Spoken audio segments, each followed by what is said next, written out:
Yo, yo, yo, yo, yo! What is going on, everybody? What is up? What is up? Welcome! Welcome to the stream. How is everyone doing? Conrad is early. Look at this. Holy crap. Conrad's killing it today. That's how dedicated you are. Nice! Good stuff, good stuff. We have Necessary Distraction here. What is up? What's up? Channel member here. Good stuff. What's up? Coop de Oof saying Amogus. Sounding a little sus there. Little Coop. Little sus. Boo! Got people booing me already. Jeez, I haven't even started yet. I'm getting booed. Jake's at the Lethal Collective. He's coming soon. Here I am. Hey, what's up? What's up, Angie? How's it going? Armando, what's up? What's up? Malachi is here. What's up? What's up? What's up? How's everyone doing? Welcome to the KillJoy Jake stream. I'm your host as always. My name is Alfred. What's up? What's up, everybody? How's it going? John Smith is here. What's up? What's up? What's up? CJ Taft is here as well. What's going on? What's going on? Extron Gaming. Yo, yo, what's up? I promise this music isn't going to play the whole time. I'm just keeping it for the intro because I think it is kind of cool. So there we go. What's up? What's up, Bobby Joe? Don't call me that. Samara's in Scream 6, Johnny. Hell yeah, we're going to be talking about that soon. Nick is here. What's up? What's up? We have KL here. Michael Parton. What's up, Michael? What's up? What's up? How's everyone doing? You like the background music? Heck yeah. Well, you know what? We gotta switch up the background music to just regular KillJoy Jake music. So there we go. Look at that. Look at that. Isn't that cool? All right. So what's up, everybody? What's up? What's up? We have so much to talk about. Holy crap. Like, there's so much Scream news. So much going on. It is insane. It is insane. There's so much Scream news, so much Halloween Ends news. We had a lot to talk about tonight. I'm very excited to get into all of this. So whatever you guys want to talk about, throw it at me. Let's get into it. Let's talk a little bit about it. I like the new background music. Thank you. Got my driver's license. Also, have you seen the Munsters trailer? Yeah. Yeah, I've seen it. I want to say good things. You know, I want to say good things, but I really have nothing good to say about it, which is, I know how that sounds, but man, I'm just not excited. I'm just not excited for it. It looks so low budget. It looks like they made that for like $100,000. And I don't know. I guess it has a really big budget, but it doesn't look like it. And I'm rooting for Rob Zombie, though. I hope it's amazing. I really do. But it just doesn't look good as of right now to me. I don't know. That's just my opinion. What's up, Maverick Media? What's up? What's up? How you doing, man? I hope you're feeling better, by the way. So hey, welcome to the stream. JoJo's here as well. What's up, JoJo? What's up? What's up? And let's just dive into this, because this is the most exciting thing that I'm so excited to talk about. Samara Weaving in Scream 6, baby. It's confirmed. It's happening. It's fucking happening, baby. Let's go. Oh, Samara Weaving is in there. I'm so excited. I'm so pumped. We have Samara Weaving, who I've been saying for a long time should be in Scream 6. We have her finally on board the Scream train, playing some kind of mysterious character. We don't really know what her role is going to be. But I'm so pumped. I really don't know what I want her role to be overall. A lot of people have been speculating she's the opening kill. I just got tagged in something from Master Chaos saying, hey, what do you guys think? What do you think Samara's role is going to be in this? Samara is Richie's mom? Man, that would not line up at all. I think, isn't like Jack Quaid older than Samara Weaving? That would be so interesting. That'd be an interesting route for them to take. I don't know, though. I don't even know how old Samara Weaving is. I want to say she's like late 20s off the top of my head. I couldn't tell you. I'm not 1,000% on that. So a lot of people say Munsters looks good. I hope it's good. I really hope it's good. That trailer was not very impressive to me. I don't know. That's just my take. That's just my take, though. If you can't say anything good, don't say anything at all. But it's yeah, that's there you go. That Michael, yeah. I think you hit that. On the nose. I don't want to crap on it because it could be awesome. Like maybe it's like the best movie that ever comes out, and that would be awesome. That'd be great. But I'm not excited for it at the moment. I hope I'm wrong. I hope I'm dead wrong. So Easton Plays is here as well. We got some channel members in the house. Real quick, I've been talking about channel members so much lately. So let's show them some love. We have our Ghostface tier patrons here. Thank you so much to everyone who is supporting me at that level. I appreciate you all so much. You're so awesome. I couldn't keep doing this channel without you guys, so thank you so much. I appreciate y'all. Preston Mitchell and Chuck Liss are the newest to the Ghostface tier, so thank you so much for joining. We also have some Jason tier patrons as well. We have Dino and Kat just became Jason tier patrons, so thank you so much. to y'all for the support there. And then my top supporters are the Freddy tier patrons. So thank all three of you. You guys are awesome. Hunting for Entertainment, The Bearded Entertainment, and Chrissy Blackwell. Thank you for all the support, guys. Thank you so much. You guys are awesome. You guys are wonderful. So what else do we got? Samara is probably going to be Ghostface. This is what I want. This is what I really want. Samara Weaving just like think about her badass villain speech at the end of Scream 6 and how awesome that would be. Like I would not give a single, even if it was blatantly obvious that Samara Weaving was the killer, I don't even think I would mind just because of how cool that would be. Oh, that would be so cool. First kill. Don is saying first kill of the movie. I could, like, that's what everyone's kind of saying right now about Samara Weaving being the opening kill. Maybe we're going back to that format of, like, where it's a really big star, the biggest star of the movie, something along those lines being the opening scene. That's totally possible. Like, would not rule that out at all. And I wouldn't be that upset either. I wouldn't be that upset if they do that with Samara Weaving. But at the same time, like, I do kind of want her to be in the film a little more than just that, you know? So we'll just have to see. But yeah, I really want some more Samara Weaving in the flick, if possible. If possible. Holy crap, the comments are just, I can't even keep up. There's a lot of people in here. What's up? What's up, dog? I don't know if I F your feelings. What's up? What's up? We have Austin here as well. What's up? She's a great actor. I agree, Matt. She's amazing. She kills it. I love if you guys have not seen Ready or Not or the Babysitter movies. Oh, those are so good. So, guys, gotta check those out if you have not. If you're like, what's all the hype with Samara Weaving? Like, why do so many people want to see her in the Scream movies? That's why. that's why right there. What's up? I like your profile picture. That's sick. That's crazy. Democrat resistance. What's up? We have T. Parker Evans saying, I hope we get to hear Samara Weaving's famous scream just like in Ready or Not. We have to. Come on. We gotta see that. She's got a good scream. I would love to see that. Her and Jenna Ortega have really good screams. Like, they're very blood-curdling, and they scare the hell out of me. I like it. Samara better be Ghostface, and they're just filming her scenes last. That could be the case. I mean, something we just talked about on the Collective stream was about how the mystery in the second film is kind of like punch-ins. It's like, it's not really focused so much on like keeping them in hidden in plain sight or all that. They're actually just hidden from the movie entirely, with Laurie Metcalf's character and Timothy Oliphant's character just completely out of the movie, like for the majority. Like, they don't have that much screen time, and then they end up both being the killers towards the end. So that's entirely a possibility. I kind of don't love it though. I've never liked the mystery in Scream 2. I feel like it easily has one of the weakest ones. Sure, it's like surprising of who the killers are, just because you might not have seen it coming because they weren't really characters, but that just feels like a cop-out to me. That feels like it's a pretty easy thing to do. I would rather them have just a well-written script with characters laced throughout that you're just totally not suspecting. You're not expecting it to be these characters. And then suddenly it's like, oh my God, you're the killer? What? What is going on? That's what I want. That's what I want more than anything. Retroactive is saying yes. Yes. Nope.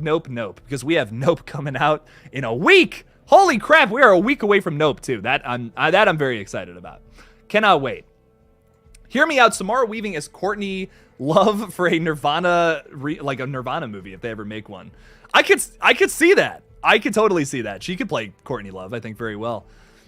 There's a lot of we're talking about horror, but if they were to make a Nirvana movie, like how would they do that without diving into like theories and like, oh, this actually had like the true crime aspect of everything with that. You know, how would they do that? I've always felt like that's why there's not a Nirvana movie, because like, how would they depict that ending?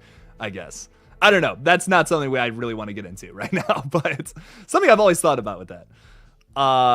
What else do we got? I don't really like the Babysitter movies. They're more like a video game cutscene. Ugh, that's a hot take. I don't love the second one, but I think the first one's pretty fun, especially because of Samara Weaving and Judah Lewis, I want to say is the kid's name. I can't remember off the top of my head. I might be wrong about that, but the main kid in Samara Weaving, they kill it. They kill it in that movie, I think. Do you think she's Nev's replacement, says Rick? I don't think so, because if what Neve Campbell was saying is true about how they were going to incorporate Neve Campbell into the story of this, she had to have some kind of specific Sidney Prescott reason to be in the story. And that's why they would write her in for a Scream 6. How do you just like, how do you recycle that in a way, like, and once again, I don't know what it is, but maybe there was an easy way to recycle it and just turn it into another character. To me, I feel like they couldn't just throw Samara Weaving into Neve Campbell's shoes. Like, you'd have to have Sydney back in Chicago with her, you know, with or her whole family and all that, and then she comes out to New York for some reason at this point, or maybe she's in New York for something. I don't know. I feel like that's kind of a tough thing to say right now, considering we don't really know what Sydney's part was going to be in 6. So I don't know. I think you definitely have a point, you know, for sure. That could be the case. But wow, like every time I click on a chat and then it's like, I gotta go, y'all are killing it tonight. I love it. Keep it coming with the comments. Good stuff. Michael Parton here with a $5 super chat though. Thank you so much, Michael. I appreciate it. Do you think Evil Dead Rise and Hellraiser are still going to streaming? I still haven't heard about anything about them. They should be theatrically. They should come out in the theaters. That would be great. But I think I'm pretty sure for both of those movies, we're probably going to see them on streaming exclusively. Although with Evil Dead Rise, we did just get a test screening of it somewhere. I know it was nowhere near me, but we got a test screening of it recently. Couldn't tell you too much about it, but I know that was out for Evil Dead Rise. There's really not much anything else to talk about with Evil Dead Rise though. But the good news is, let's compare it to another movie that's going out coming out soon. In August, Orphan First Kill. We have that movie coming, and they just released the trailer for that. That comes out in like a month. So maybe with Evil Dead Rise, why we haven't seen any promotional aspects of it is because it's going straight to streaming, as well as the new Hellraiser, and we probably won't get any advertising for it until like a month before its release. Not a bad move marketing-wise though, which I know it's like, oh my god, you're testing my patience, you're killing me here. But this could be the case simply because like that there's not going to be a theatrical release. There's not too much time to market this film. There's a lot of horror movies coming out in October, which is highly speculated as to when this new Evil Dead's going to be coming out. I feel like it makes a lot of sense for them to start marketing a month before, especially since it's going straight to streaming. You're going to get a month's worth of whatever, like HBO Max or Hulu, depending on if we're talking about Evil Dead or Hellraiser for that thing. Some people are just going for that. You know, they might just come get the 7-week free trial thing and just go watch it and then be like, okay, I'm out, you know? So I think it makes sense for them to do the month before, start advertising a month before. That's when they start going crazy with it. But that's just my opinion. Thank you so much for the super chat though, Michael. I appreciate it. And Hellfire Munson also throwing in a $10 super chat. Thank you so much. Thank you. Great character, by the way. I love it. He's also saying, Hellfire Munson saying, sorry, bro, I can't stay. I hope you have a great stream. Later, dude. Love you, man. I love you too, Hellfire Munson. Thank you so much for stopping in. Thank you for the support too. I greatly appreciate it, man. Thank you. Have you seen the AHS American Horror Story Season 2 trailer? I have not yet. I've gotten tagged in it a lot, though. Some people have been tagging me in that. I'm really excited to see it. I was pretty impressed by American Horror Stories. I don't know. Maybe I feel like the only person who really liked it. But I don't know. I thought it was awesome. I know, you know, some people are kind of... they're not huge on American Horror Story, but I have always given every season a chance. Very hit or miss for me. And American Horror Stories was kind of the same way, like in that sense of some episodes were big hits for me. I really enjoyed them. I loved everything with the murder house, that whole plot line that was kind of running through the first season of American Horror Stories. Some of the other episodes were a little lackluster, but there's a lot of really good little stories in there, a lot of really good little shorts. There was one about like a movie that when people watch it, they go crazy and start killing each other, and they show it for the first time in like years or something. That was one of the episodes. That was really good. That was really enjoyable. So I am so down for some more American Horror Stories. I'm all about that. I'm excited for season 11 too. I will definitely give it a chance. I haven't seen all of every season just because, wow, some of the seasons have lost me even in just the first episode. I've been like, wow, I don't love this. And then there's some seasons that are the total opposite, where it's just like, this is amazing. This is such good horror television. It's always hit or miss for me for some reason. That's just how I feel about it. But yeah, I love it. Calling my hair, I did my hair and everything today, and y'all are calling me greasy. I can't cut my hair because of the movie, man. I would love to cut my greasy hair, but I cannot. I gotta wait till the movie's over, unfortunately. So that's the thing. What's up, broski? What's up, Troy? How's it going? What's up, Troy? Welcome to the stream. Welcome to the chill as fuck stream where we're vibing, absolutely vibing out. The thing that blows my mind is that The Ring is PG-13. It's not I love The Ring, the remake. It's good, but it's not like the craziest R-rated movie I've ever seen in my life either, you know? It's got that one scene at the beginning and one scene at the end that are both very good. So I will say that. I like The Ring. It's not bad. Check out the original, though, if you have not seen the, like, Ringu, if I'm pronouncing that correctly. So that's pretty good. And CJ Taft, we're going to get into this in just a second about that spicy date, which I'm excited for. But first, we got to talk about a super chat from Mohammed. Mohammed, thank you so much, man. I greatly appreciate the support.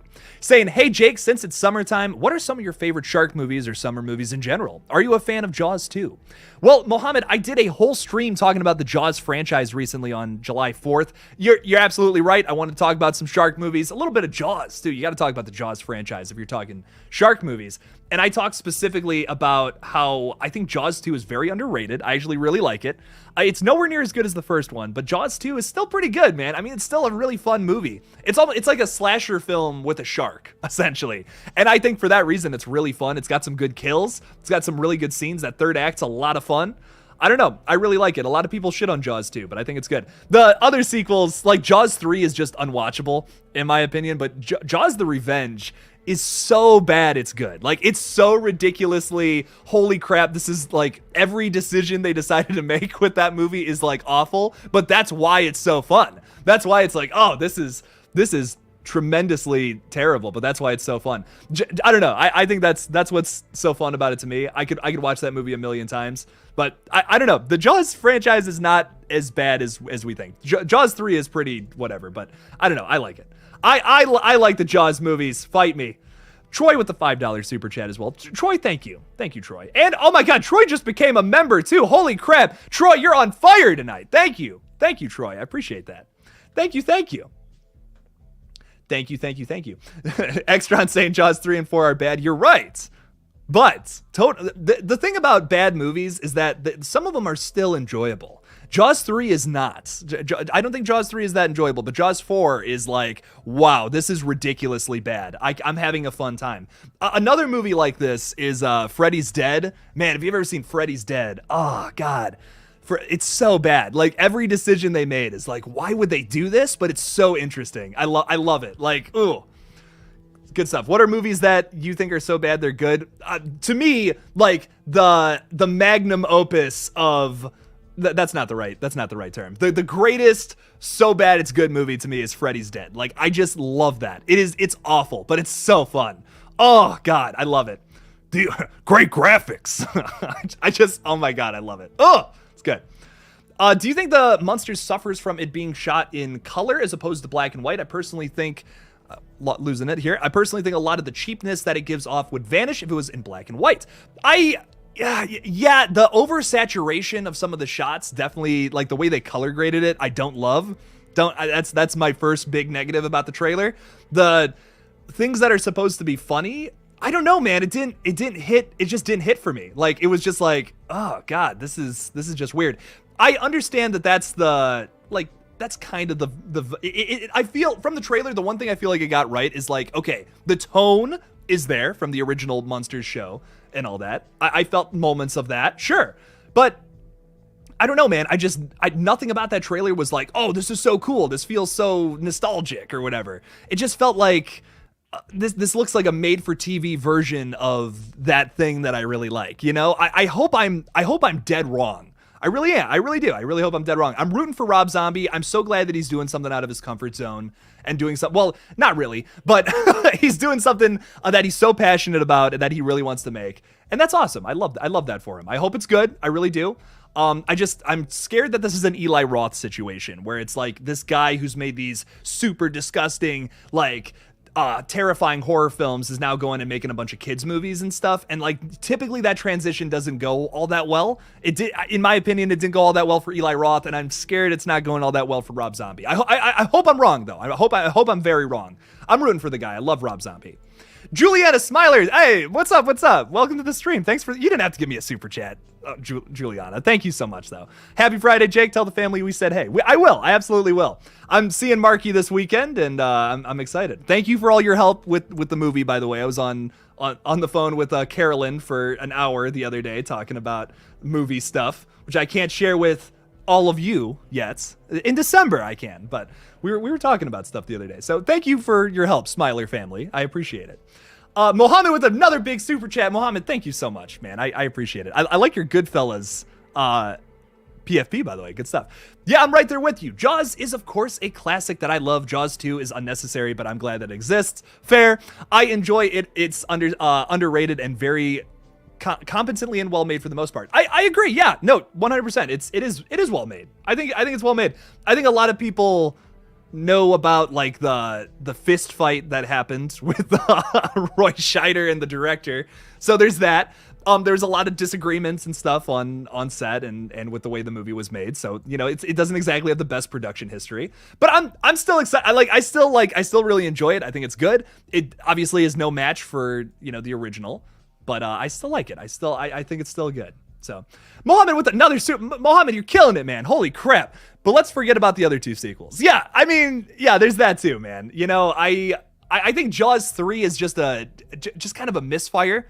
It's a cool idea to have the shark in a like SeaWorld, essentially, like sneaking into there. I think conceptually cool idea, but the movie the biggest thing for me, number one, is the very early like green screen effects from like the early 80s. They should have just done a practical shark. You didn't have to show a shark breaking through the glass and smashing in there.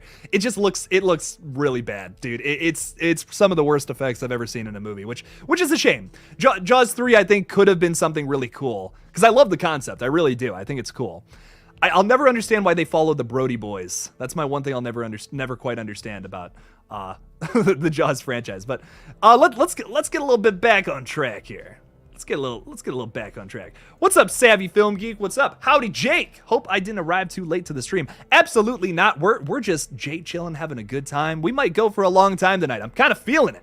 We're gonna go for as long as physically possible. I'm going for a new record. We're gonna go for a 4-hour stream tonight. Don't hold me to that. But we're gonna have fun regardless. It's gonna be a fun stream. Hey, Jake, who's your favorite actor? Mine is Richard Brake. Ooh, great choice, Adam. Great choice right there. I love Richard Brake. Is very underrated. Who's my favorite actor? Like number one, if he's in something, I love it. Oh, that's a really tough one. God, I love see, I don't like, I see a lot of people who, like, I remember when all the Nev stuff was coming out about like, oh man, I won't even watch it if Nev Campbell's not in it. And to me, I was like kind of shocked by that, about the Scream stuff at first. I do agree that like it would be super weird to have a Scream film without Nev Campbell, but at the same time, I don't go to those movies for like actors and actresses. I go for like, I want a good story. I want to see something crazy unfold. It doesn't really matter to me who's in a movie or not. So I guess I've never really watched movies for that reason, but I know a lot of people, like, they follow actors, they follow actresses. Like, that's why they go to a movie. They don't even care about the concept. Like, some people are like totally down for that. I don't know. I guess I've just that's never been something I've really focused on with the movie. There's a lot of actors I love, like Joe Keery. Whatever he's in, I will check out. I remember hearing about Spree, and I was like, oh, it's really cool. I love Joe Keery. He's awesome on Stranger Things. He's a standout to me. But I don't have like one particular actor or actress that I'm like, oh, whatever they make, I'll check it out. Like, if the concept of a movie sounds like Matt, I'm not gonna see it. You know, I don't know. That's just my opinion. But I know some people feel very strongly in a different direction. So that's kind of not the answer you were hoping for, I bet, Adam. But I don't know. That's what I got. That's my thing. Michael Parton with the $2 super chat. Thank you so much, Michael. I love all the Jaws talk we got going on tonight. This is nice that we can branch out and talk about something crazy like this. I'd kill for a Jaws franchise reboot and its sequels. Yes. Oh, absolutely. I totally agree. I think that a Jaws remake, I kind of like, I don't know. I don't know if I'd want to see Jaws be remade, but would I love to see a new movie in the franchise, like with Richard Dreyfuss coming back or something along those lines, some kind of legacy sequel, a requel? So I don't know. I think that would be cool. I think a requel would be fun in the Jaws franchise if they do it right. If they come back and they're like, hey, here's a CGI shark, check that out. Well, okay. Yeah, I don't know about that. I wouldn't be a fan of that. But if they decide to do a new Jaws movie or something along those lines, sure, why not? I think it'd be fun. I think it'd be cool. We're coming up on the 50th anniversary here in a couple years too. Something to think about. Like 3 years. 3 years. That's 50 years, I think. No. Yes. It is 50 years in 3 years. So that would be the time to do it. Who's gonna do it though? That's the question. What is up? What's up? What do you think about the rumors saying that Chad, Sam, and Kirby are the killers? I I doubt it. I really doubt that they have multiple people coming back from other movies now becoming the killers.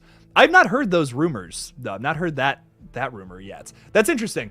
I wonder if I wonder if something like that is going to be the case, though, about another character who's already survived the past film taking up the Ghostface mantle. That could be fun. That could be fun depending on how they do it. Once again, it's all about execution. It's all about execution. If they do something like that, I would want to see only one person who comes back become a killer. That just, to me, is just a little more realistic and a little more like you have more room to do things. If you have some reason about Sam, Kirby, Chad, they're all meeting up, having Ghostface meetings and all that, I don't know, especially since we know too much about there's enough established about their characters at this point for me to believe that just wouldn't be in the cards. But possibly it could happen still. Have one of those characters end up being Ghostface. That could be fun. Spree is so good. Love that film. Me too, man. I really enjoyed it. Spree was much better than I thought it was going to be. I really liked it. Is this Halloween going to be the last one? I doubt it. You can't kill the boogeyman as long as he's making money. That's that to me is the full quote. That to me is the full quote. I know this will be the last one from Blumhouse. That's what Jason Blum said. But do they do more in the future? Absolutely. Oh my God, no way are they going to. No way is Ends going to make a shit ton of money at the box office this year, which it will. It'll make a shit ton of money. And no way this movie makes a bunch of money and then they just decide, we're done with Halloween. No, they're definitely going to do more Halloween in the future. Like 5 to 10 years, we'll see Michael Myers again in some new iteration. And I'm sure it'll be like a remake or a new timeline, something along those lines. Because why not? Why not? I mean, if you have a good idea, if you have a good pitch for Halloween and someone's like, hey, we'll throw a couple $1 million at you, here you go. I'm down. I'll check it out. I'll check it out for sure.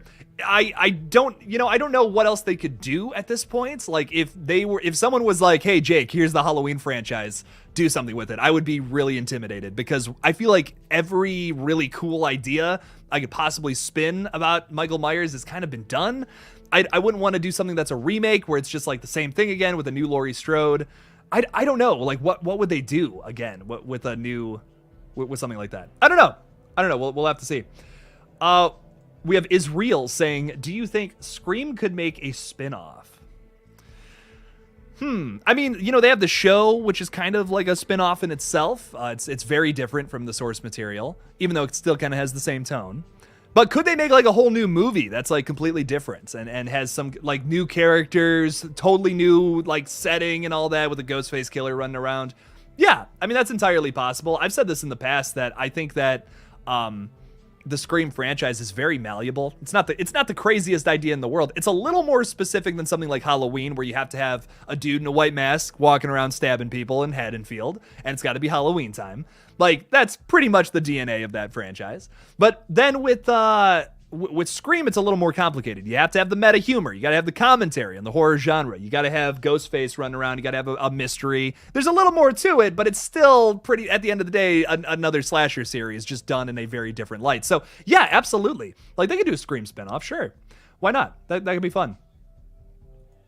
I'm all about that. I'm all about more Scream movies or Scream shows. So all about that. I think at some point in the future, we need more Friday the 13th movies. Oh my God, you're saying it. You are saying it, Spring Bonnie. You said it best. My God, yes. I would love to see some more Friday films. Hey Kill saying, Bobby, thoughts on Samara Weaving's role in this new film? Sorry if you already talked about this. I just got here. That's okay. I don't care. I would be so down to talk more about this. We have a few people talking about this. So everyone's saying opening kill. Everyone's saying opening kill. And I think that's probably the most likely option here of what happens with Samara Weaving, especially because she was like kind of announced a little later. But there is also like the idea of what if they're misdirecting us? Why did they not release the entire cast all at the same time? Why are they sprinkling that in just at little times? You know what I mean? That's always been that's been very strange about this production opposed to the last one. Because yes, like, they announced all the legacy characters at different times, but we pretty much got like the entire cast all like that, all the new cast. But now they're sprinkling in little different like people all at different times. We also got the announcement of Tony Rivoli Tony Rivoli. I want to say Ravioli, but that's not it. Tony Rivoli, not Tony Ravioli. See, I'm already messing it up. We got that announcement alongside Samara Weaving, and I saw Chris from 3C Films say, "Oh, here we go. This is the couple. This is the couple of ghost faces. This is the two killers in the movie." I don't know. I don't know about that. I love like Tony Rivoli's a good actor. You know, he's in the Spider-Man movies. He does a good job as he's Flash Thompson. I don't think he's killer material. I'm just gonna be honest. I think with his, I just don't see it. I don't see him doing something menacing and me being like, oh god, that's so terrifying. He just doesn't come off as a killer to me. Considering his other roles, considering like who he is, I don't know. That's just my opinion. So, but Samara Weaving could totally pull it off. We've seen her do it before. I don't know. I don't know about Tony Rivoli. I don't know. I don't know if he's very sus to me or not. I see him being he's a death. He's a kill. Someone's gonna murder that guy. That's how I see it. Angie's got to go already. Oh man, Angie, thanks for stopping by and hanging out with us though. I greatly appreciate that. Thanks for stopping by. Hope you have a great rest of your night. It's Friday, baby. Let's go. K Lane. I hope I'm pronouncing that, K Lane. I love your profile picture, by the way. That's awesome. Saying, have you seen the Orphan 2 trailer? Absolutely. I did a whole little video on that. I'm very excited for it. I think it looks really good. I'm pumped. It's coming to Paramount Plus. I already forgot the release date. I want to say August 19th. August 19th? Maybe? So middle of August, sometime around then. I'm excited for it though, man. I think the trailer looks awesome. It looks like very similar to the original. I was kind of expecting a different plot, but it looks good. I'm excited. The effects look good, contrary to what many have said about the leaked footage. This is why we don't watch leaked footage. This is why we don't do it, you know? So, and speaking of which, I added a little something to my banner down here, which we should talk about. Haven't had a problem with it so far, thankfully. You guys are awesome. You guys are amazing. But please no discussion on leaks or spoilers for things, because there's just a zero tolerance policy for that. They say choose your battles when it comes to things. I've seen some other content creators put out spoilers, and I'm just not a big fan of that personally. Let's not do that here. Let's not spoil things, because I think a big factor with the Scream franchise especially is that, there's a lot of things about it we don't want spoiled. There's a lot of things about this movie we don't want to know about going into it. So yeah, we don't do that here. We don't talk spoilers. There's a lot of spoilers out there now, and I'm not looking into it. Not gonna look into it. Not gonna talk about it. So that's my thing. I'm here to build hype, to talk about things I'm excited about. We're not talking about spoilers. None of that. No way, Jose, as they say. So John Smith says, let's talk about Halloween Ends, and I am all about that. John Smith's also saying, what is your theory explaining the 4-year time jump with Halloween between kills and ends?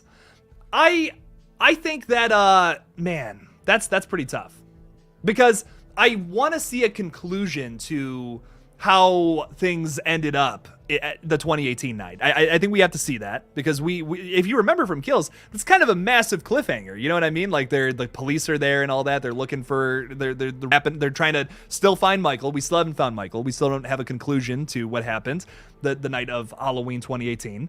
So we need to conclude that in the very beginning events. If they start with a 4-year time jump, they're leaving us hanging with a lot. They might explain things 4 years later. Okay, cool.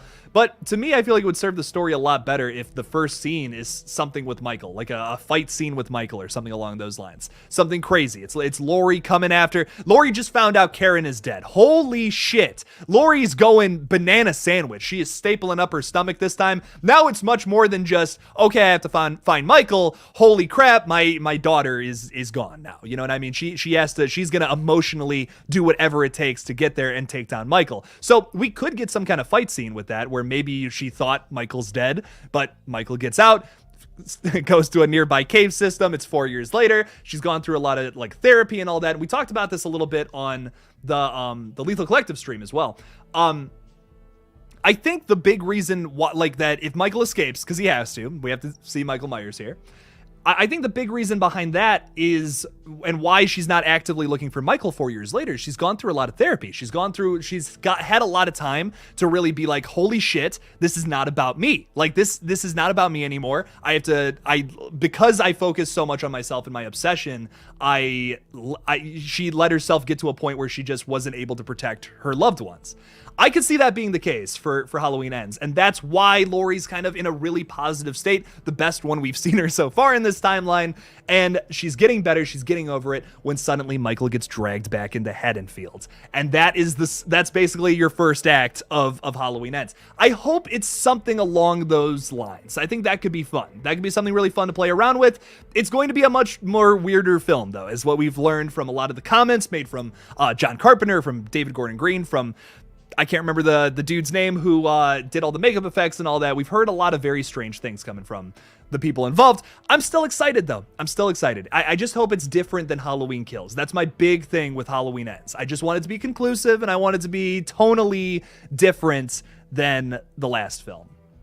And Michael Parton with the $5 super chat. Michael, you were just absolutely killing it tonight, saying, what are some of your favorite horror authors? Examples are, of course, King, Barker, Kuntz, Lovecraft, Stoker, and Poe. Some great examples right there. I've read a lot of Stephen King, a lot of Kuntz, too. I have not read a lot of Clive Barker, honestly. That's something I have kind of missed out on. Did the music stop? No, the music did not stop. For a second, I'm like, wow, there's no music. But yeah, I really like... King's probably my favorite. Dean Koontz is good too. I like a lot of his stories. There's just no way you could adapt Dean Koontz stories to the screen. Like they have tried so many times and failed. Dean Koontz's stories are so out there. It would be like impossible to perfectly adapt one of his stories. And if you've read Dean Koontz, that you know that's not a criticism of his work, that it's more of just like, holy shit, this is crazy. Like, this is bonkers. I don't even know how you could like do this scene without some kind of crazy CGI effect or something. I do like a lot of his stories though. Like Odd Thomas is great. I'm trying to think about what's the one. There's like one about this dude gets like a doll and like it transforms into like a lizard monster and it's chasing him around town. It's a crazy story. Like it's insane. But Stephen King's probably my favorite of what I've read. For the most part. I used to be really big into reading. I just have not had time recently, which is unfortunate, but I love reading. Reading's great. Seriously, we should all be reading books still, as great as movies are. So that's just my opinion though. But there are some great horror authors out there. Some other good ones that like are besides those. Like there's some really more underground ones that are great too. My dad would give you a better answer. He reads like every single day. So we're a family of readers here and movie watchers. Real evil Nevs die. Wait, what? Michael won't die, therefore Halloween will never end. I mean, you got a point. You got a point there. I don't think that even if Michael dies in this timeline, he doesn't die. Like, come on, he's the fucking boogeyman, man. They're gonna keep bringing him back till the end of time for some kind of new timeline, some kind of new story. I don't know. That's my thinking. Thinking way ahead here, but do you think Scream 7 will be back in Woodsboro, says Hank Hill. Great idea. I can see them going back to Woodsboro for 7, but there's a part of me that wants to, that kind of wants them to do another new location that is not Hollywood. I think that there's been enough movies in Woodsboro, and it also, that setting suggests a movie that goes back to the legacy characters, that goes back to characters from the past, and like I'm kind of done with going back to the past in the Scream movies. We've seen that done enough times. We've seen people come back and all this. I want stories with new characters. I mean, I just feel like that's going to be more fresh. Give it some time to develop new characters in a more positive way. I think that's entirely possible with Scream. But once again, all depends on execution. All depends on how they do it. If they flub it up, they flub it. You know, that's how it happens. So I would want to see a new setting. That's just my opinion. They had to go back to the 78 roots and ends. Absolutely, Conrad. That's what I want to see more than anything in Halloween Ends. Is something that feels a little more like slow burny. You know, I want it to be a slow burn. With Halloween Ends. With Halloween Kills, it was like crazy and all over the place, and I loved it. But Oh my god. My buddy Matt is messaging me about the new Resident Evil show, which I don't know if any of you have seen yet, but I guess it's not great. I just got a rant from him. That is very funny. Yeah, with Halloween Ends, man, I just wanted to go back to that feel of the original where it's like it's a slow burn. You get teases of Michael here and there, and then in the end, here he is, full blown, going nuts, stabbing people in the jugular. That's what I want from Halloween Ends more than anything. It would be a nice juxtaposition from Halloween Kills that was so out there in kind of Michael's movie. He kind of grabbed a hold of Halloween Kills by the throat and did whatever the fuck he wanted, which was enjoyable to watch, let me tell you. But I want something different with Halloween Ends, I think. Gavino? What's up, Gavino? What's up? Someone should reboot the Rob Zombie Halloween for a second film because the second one is not my favorite. Yeah, I don't love the second one either. I think it's just okay. It's nothing crazy to me. It's very out there. It's like every idea I think they had for the second movie, they're just like, hey, let's just throw that in. That'll be great. Let's throw that in. I don't know. I mean, I think it's cool. I think the Rob Zombie movies are cool, but I've never been like huge on them. Michael Parton is saying with a $2 super chat. Michael, thank you so much again, man. Thank you. What do you see a shared universe of horror villains? You know, they keep trying to do something like this, and it just keeps not happening, which is really unfortunate. You know, they tried to do the Dark Universe thing with the Universal monsters, which I would have loved to see come to fruition, but then they made a movie that just wasn't a horror movie as the leading movie to start that off with the Tom Cruise Mummy movie. And I don't know, like, it's like, why wouldn't they just make a straight up horror film and try to make a universe out of that? Like, yes, you have the Conjuring universe is easily the most successful of horror villains all colliding, but they are all brand new monsters, essentially, brought in, shared by, like, a universe of multiple horror films that are all connected through, like, the Warren stories and all that. So I've always thought that was cool. I really enjoy the Conjuring movies. Someone was asking about Conjuring 3, too, which I want to talk about in a second. I got to revisit that movie, man. I got to watch that again. But Michael, thank you so much for the super chat, man. I really do appreciate your guys' support is amazing. So you guys are awesome. But Conjuring 3, I feel like I didn't give that movie a good enough chance. I watched that movie when it dropped at like 3 a.m. on like HBO Max. I was pretty tired, and the movie is so different from any Conjuring film. Like, it opens about the same way you'd expect a Conjuring movie to start off, and it's really good. I love the opening scene. It's sick. But then you get this then you get like the rest of the movie is kind of like almost like a mystery a little bit, and it kind of turns into a cult film almost too. It's very different, and I need to watch it again. I remember not hating it. I remember I was like, hey, this is enjoyable, but nowhere near the best Conjuring film either. But I need to go back and watch it. I really do, because I remember being like, hey, this is really different, and there's something here. I don't know if I absolutely love it. Once again, I need to watch it again because I watched it at 3 a.m. That's not fair. It's not fair to watch a movie at that time. Come on. But I was just so excited for it. I love the Conjuring movies. I'm even excited for The Nun 2, and I didn't even love that original Nun from like 2018 or whatever. I thought it was okay. You know, it just wasn't great. I'm still excited for it. The Conjuring movies are always just a fun time, if nothing else. So there's that, you know. Marvin with the $2 super chat. Marvin, thank you so much, man. I appreciate that. When will Freddy and Jason get some reboots? Seriously though, Marvin, you're speaking the truth here, my dude. We really need we need some Freddy action. I think that's probably the next one we're gonna get, considering all the legal trouble with Jason, which you might have been like, well, Jake, like, aren't we done with all the legal stuff with Jason? Can't we get back into action with some Friday the 13th movies? Come on, let's get that going. Well, the thing is, we still have multiple people who own different aspects of the franchise, and they kind of have to come together to make another Friday the 13th movie, which sucks. But hey, at least we have Never Hike Alone 2 coming out sometime soon. So there's that. I can't remember if the Kickstarter for that, or Indiegogo, whatever it was, I can't remember if that ended or not. But hey, Never Hike Alone 2 is coming from Womp Stomp, and they're awesome. If you guys have not seen anything that Womp Stomp does, my God, go over and check out their channel, okay? They're amazing. I love everything Friday the 13th they've done. I've not seen a lot of their other stuff. They have this short film called Ghost Chicken, which really intrigues me just from the title alone. Come on. If you're not interested in something called Ghost Chicken, what are you doing? What are you doing with your life? But Freddy is probably the one we'll probably see next, Marvin, is my guess. It's been a long time since we've seen Freddy. It's been 12 years. That's a little too long without little Freddy action. I want to see silly Freddy back on screen, being an old goofball, killing some teenagers. I'm not asking for much.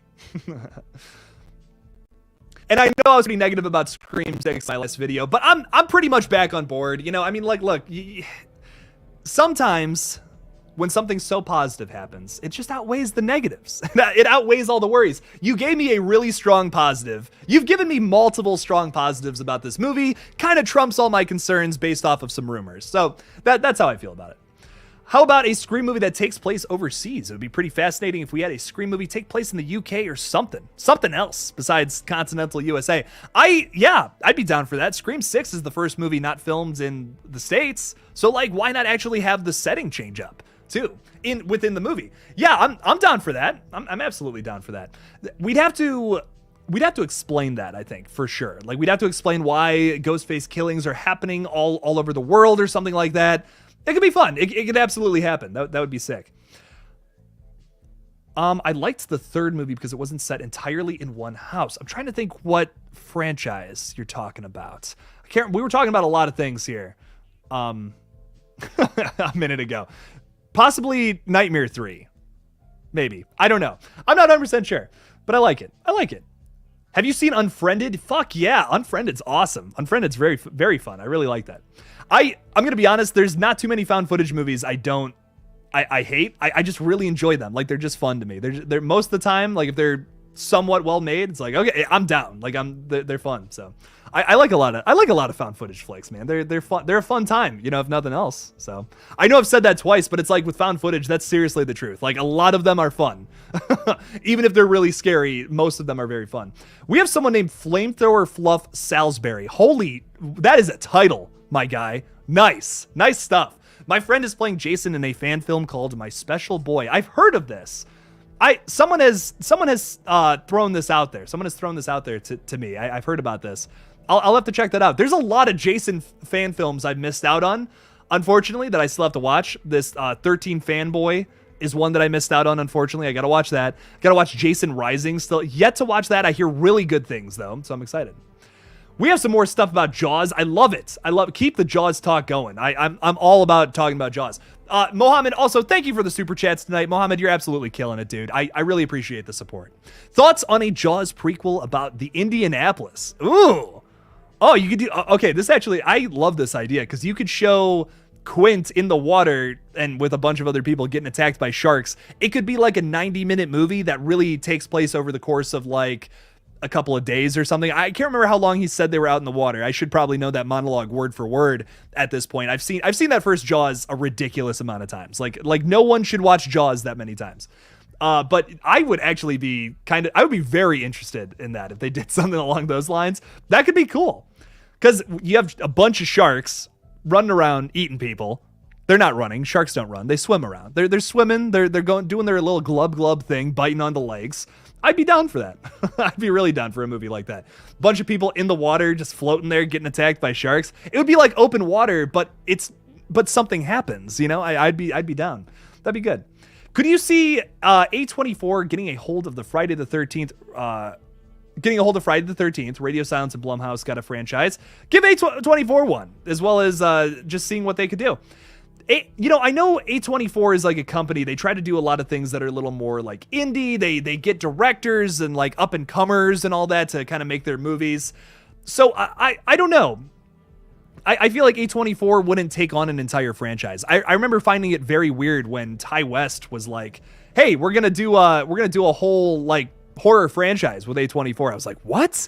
Like, man, that's kind of not in A24's ballgame, but they are starting to lean a little more into that. We also have Bodies coming out from A24, which does feel much more like a Blumhouse release opposed to an A24 film. Not saying nothing negative there at all, but it does feel a little out of their ballpark. So it's cool to see them widen their range. I'm very excited for that. That is an interesting aspect to me, but I do appreciate A24 a lot for doing things that are super original and not like the same, not like what everyone else is doing, just trying to grab onto a franchise and make a new sequel. I like that they're always trying to put out original stuff. That's always cool to me. One of my favorite Slipknot songs is saying, how do you feel about Scream 6 potentially being called Scream with 2 explanations? Okay. No. First of all, it's not Scream with 2 exclamation points. I had so many people comment and be like, Jake, you're wrong, man. It's Scream exclamation point. So what? It's Scream but louder this time around? Nah. Listen, I'm all about entertaining theories here, but no way are they calling the next movie. Like, what if they called Nightmare on Elm Street 2 Nightmare on Elm Street? You know what I mean? Instead of like, okay, so the last one was Scream. This one's gonna be called Scream. I don't see it. I don't think that's the route they're gonna go. And also, if they were gonna do that, why 2 exclamation points? Keep saying that with a P. That's a hard word for me to say, but I don't think it's gonna be called that. I really think it's gonna be called Scream 2 or Scream II, you know, like the Roman numerals. I don't think it's gonna be. I really don't think that's gonna be the case. That would be so odd, right? I don't know. That's interesting to me. But people equal shite. Thank you so much for the super chat, though. Regardless, I appreciate it. I wish it would just be called Scream 6, of course. But hey, you know what? If it's called Scream 2, it's called Scream 2. At the end of the day, it's still Scream 6. So I'm excited. I'm excited for it. I don't hate Spiral. I don't. I really enjoy it. There's not too many Saw films I hate. Like, I mean, I don't really hate too many movies. Hate's a strong word. There's a lot of love around here. I've been talking negatively about some movies, and you know, we criticize things from time to time, but I don't hate Spiral. Don't hate it. Spiral's fun. Spiral was fun. It had its problems, but it was fun. I enjoyed it. Mohammed is saying, what's your thoughts on the Paranormal Activity films? With a $10 we're at 10. I always forget what that's called, but a big old super chat. Thank you so much, Mohammed. I appreciate that. What's your thoughts on the Paranormal Activity films? I love them. I think they're so fun. I think all of them, even like Ghost Dimension, which admittedly, I think that movie is conceptually the worst, but it's still good. I think there still has some scary elements to it. I like all of them. I think they're all very fun. I also like the fact that they kind of couldn't get the story right with Ghost Dimension, so now they're kind of just doing their own thing with the new Paranormal Activity films. Like Next of Kin basically has a little to nothing to do with the other movies, but it still has a little connection, which is nice. They kind of talk about like the demon is kind of... I think the demon is different, but it's the same concept of like a demon possessing a body. This is just the aftermath of it, which I think is cool. So Paranormal Activity Next of Kin was really fun. I really enjoyed it. I think it was just a really good found footage flick. Not exactly what you were expecting if you're just like a fan of the Paranormal Activity style, but I love those movies. Man, they're all very fun. They're all enjoyable.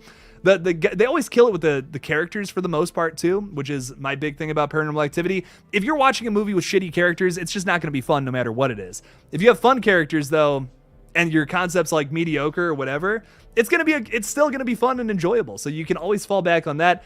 I love them. I watch them from time to time, and I'll just put them on. They're kind of like there's something I put on when I'm just like, I'm really tired at the end of the day and I just need like a fun horror movie or something. That, like Piranha 3D, Insidious, like those kind of movies, that's something I put on at the end of the day when I'm just like, I'm tired and I just want to watch something that I know is going to be enjoyable. Those are the ones I go to. So, like I said, love me some found footage. Ghostface screams. Well, you know, something I thought about is like, why didn't they just name these new movies like Ghostface? That would have been sweet. Ghostface, Ghostface 2, Ghostface 3. Sure. Like, I think that's cool. Ghostface is that's a cool handle, man. Why is your face all ghosty? I want to know. Like, that intrigues me. I don't know. Ghostface would be a cool name, I think. Why can't we have a horror movie made in Maryland? Multiple places in Maryland. That would be awesome to have a movie made in those 3 cities. You know, I know with The Witch, I recently did a big video on that, talking about like The Witch versus The Lighthouse. I made a versus video a couple of months ago, and I'm like, man, I miss doing these. I really miss doing the versus videos. I might bring those back because they don't get a lot of views. I don't know why. I think they're fun though. I don't care. I think they're awesome.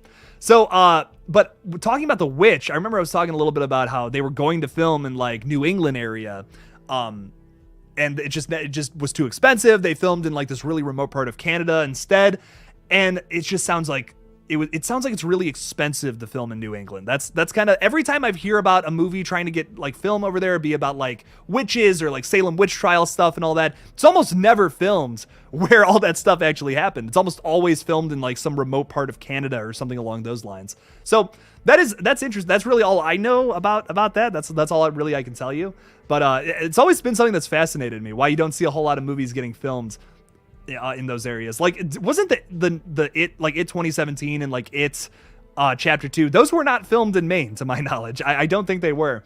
Off the top of my head, I don't really know, but like to my knowledge, I feel like they definitely were not filmed in Maine. They might have been filmed in like Georgia or something. I know they have a really good like tax break for people who need to film movies. Like a lot of people film in Georgia for that reason. So how do you feel about Scream 6? Do you know something from the script that we don't know? Listen, I'm in the same boat as all of you guys, and I will confidently say that. There's a lot of creators right now that are just kind of putting out spoilers to put out spoilers of things that are heavily rumored to be part of the plot and all that. I'm not looking at, I don't want to look into it. I don't care about like likes or views or anything like that. Is more than, I don't value that over knowing shit from a movie. I'm not going to put out spoilers just to get clicks. That's just how I'm seeing a lot of things going out recently that I don't care for. I'm excited for Scream 6. I'm not looking into the rumors and stuff. I probably won't be reporting on rumors anymore. I'm going to probably just be talking about like official news for movies. I will lose views over that. I will, but I don't care. It's not the point of this page. The point of this page is to build excitement, talk about things we love, and not to spoil things, because that would suck. Like, why would you want to know things about a movie before you go and see it? I don't understand that, especially with the Scream franchise. Like, I don't want to know anything. I want to go into this thing blind, bro. I want to go into this thing. If I knew someone was gonna die, that would spoil a big part of the movie for me. That would make me sad. That would make me a sad camper. That's my thing. So, but I'm very excited for it. I want to know just as much as everybody else. That's my thing. What is your favorite Paranormal Activity film? Do you enjoy the fourth film? I remember enjoying a lot of parts of it, apart from the ending. I really enjoy the fourth film. I feel like it's very underrated. There's a lot of aspects of it that I've heard people complain about that I don't know, I personally love. I love the Kinect scene, or the Xbox Kinect thing, where it's like all the dots going all over the room and you can see the ghost running through it. I think that's awesome. That's always been such a cool scare to me. My favorite one to watch is probably 2. I don't even think that's the best movie by a long shot, but it's so interesting the way Christopher Landon world builds in that movie by having the first movie take place right smack dab in the middle of 2, which is so, like, that's so interesting. It's like, what? Who would think to do that for a sequel? That's so cool. It's both parts a sequel and a prequel, that second film. Always been super interesting to me. That's why I come back to that one a lot. I like the characters in 2 a lot as well. Actually, the characters in the first, in 2 through 4, I love the characters. I think that the characters are great. And Ghost Dimension as well. I really like the characters, but they're all very enjoyable to me. Everything before Ghost Dimension has been like something I'll put on a lot. So I like them, man. They're good movies. I have yet to go back to the 7th one. I've yet to go back to that. So Michael's got to go. Michael, thank you so much for stopping by the stream. We're BSing about a lot of things tonight. So thanks for stopping by, Michael. I appreciate it. We had a lot of good things. I gotta star a few of these. Holy crap. I want to talk about all this though. Are you excited for the black phone? I loved the black phone. I thought it was a lot of fun. Listen, I think a lot of people just watched the first couple minutes of my review where I kind of crap on the opening. Like the first act, it was pretty rough, but I think after that it was awesome. Like it was like, holy shit, this is amazing. This is sweet. Once you get to the kid in the basement, it's like the movie just takes off. Like it is awesome. It was really good. I really liked it. Not my favorite of the year, but I still really enjoyed it and I thought it was fun. So Black Phone was cool. I hope they do a sequel or a prequel. It's doing super well at the box office, which, like, no matter how you feel about it, that is a win for horror fans. This is a non-franchise horror film that made over $100 million at the box office, which is huge. That is a big deal. So I'm very happy for the Black Phone. Even listen, I didn't think it was the best movie ever, but I thought it was awesome, and for that reason, I'm very happy for it. I hope they make more. I hope they make more in the future. A prequel or a sequel would be sick. They're already been talking about it, and considering how successful it is, they almost definitely will do something with that. So, Good Real Hunting is saying currently rewatching the Fear Street trilogy on Netflix. Your thoughts? I really enjoyed them. I thought they were very surprisingly good. It felt like adult Goosebumps, and I can't, like, no complaints there. The only part of the Fear Street trilogy I remember just kind of being bored with was the third one, like 1666. The very beginning of it felt really out of place to me. I think the choice of having the other actors and actresses play different characters in the past was kind of odd to me, but the rest of it, like, holy shit, across the board is awesome. The music choices in 1994 is great. The Marco Beltrami themed score was great, and you could feel the Scream likeness in that movie, which was a lot of fun. The characters were great. The kills were awesome. The 1978, I believe, was the other one. Also a lot of fun. Felt a lot like a new Friday the 13th film, which was like sick. Oh my God. The score for that felt a lot like Manfredini's score for Friday. And then there's also some Halloween references. You got Sadie Sink in there just chewing up the scenery and killing it. I don't know. I loved those movies. I hope they make more. And I think that's already been confirmed that they're doing more Fear Street stuff. So I'm all about that, man. Fear Street was awesome. We also have director Lee Janik, who directed those movies, and I believe she co-wrote some of them as well. She is from Cleveland, Ohio, where I'm from. So that was awesome. Have a little representation there. That's a lot of fun. Extron is saying, how do you like the voice change from Scream 5, the one in the costume? How do you think Amber got it in her costume, and would you like to see it again in Scream 6? Yes, yes, and yes. Listen, the voice changer in Scream 3 does not exist, and which is why I've kind of always been like, I don't know how I feel about it. Whoops, put that up again. But I do really like the voice changer in 5. I thought it was really cool and creepy. And there's a part of me that kind of wants an explanation. Like, where did they get this tech? Like, who was the mastermind behind all the technology stuff in Scream 5? That was never really talked about in Scream 6. We didn't really figure that out. So if we get an answer to that in Scream 6, I'd be down. I'd be so down to see what they do with that. Maybe there's someone else involved with the killings in Scream 5. Would be totally down for them to do something like that. I would be very interested if they talked about that in the next film. And the other thing John Smith is talking about, how did she get a bulletproof vest? Is probably my guess, if they tried to explain that, was probably from like Judy Hicks' house. Maybe she had one lying around. I mean, she's a cop. She's not only a cop, she's the sheriff now. So maybe she just had a bulletproof vest lying around the house. I don't know. I think that's plausible, but not entirely like, that was definitely the case. They could explain it that way, sure. But yeah, there's definitely more going on there than what met the eye. So I'm curious if they ever explain that in future sequels or not. I hope they do. I think that would be fun to build on to Scream 5 with Scream 6. Once again, world building is always a fun thing to do in your sequels, to connect movies from the past in a way where you don't have to create some new character who's in the lineage of another past killer. Like, you don't have to bring back a Loomis, or you don't have to have a Loomis character to do things in the past. You can do things like this, where it's like, oh, I was actually helping Richie and Amber the whole time. I would love that. I think it would be fun. Chrissy Blackwell, absolutely killing it with a $2 super chat. Chrissy, thank you so much. Also, one of my top supporters here. So Chrissy, thank you. Thank you for all the support. I appreciate it. What movie got you into the horror genre? Well, my first horror movie ever, which I did a little video with Sledgehammer Horror talking about this, which was awesome, was with David Arquette's Eight-Legged Freaks. I loved that movie, so it scared the hell out of me when I was a kid, and as an adult, I love it. It's so silly. It's a big old nasty spider movie. It's fun. I loved it. It scared the hell out of me, man. I was so scared, and I was like, oh my God, like this is so scary. I've never seen anything like this. I was so intrigued by monsters. Another movie I watched as a kid, and I wanted to talk about it with everybody, but like I was in second grade, and like everyone was like, Jake, you're fucking crazy. Like, stop talking to me about this movie. Was The Fly, man. I saw The Fly at a very young age, and like when I was in second grade. And I remember talking to I was trying to talk to my teacher about it for some reason. I think none of the kids wanted to talk to me because they were like, dude, like what are you talking about right now? Like, some dude's face was melting off in this movie. It was crazy. And everyone's like, what are you talking about? I loved that so much. Like, that scarred me as a kid in a good way. And like, I still think about it to this day, about like how weird and gross all that stuff was. It shocked me as a kid. I'd never seen anything like that. I was so used to cartoons. And to see someone's face like fall onto the floor and fall off of them, body horror. This is my first experience with body horror. Probably shouldn't have been shown that at that young of an age, but it was awesome, man.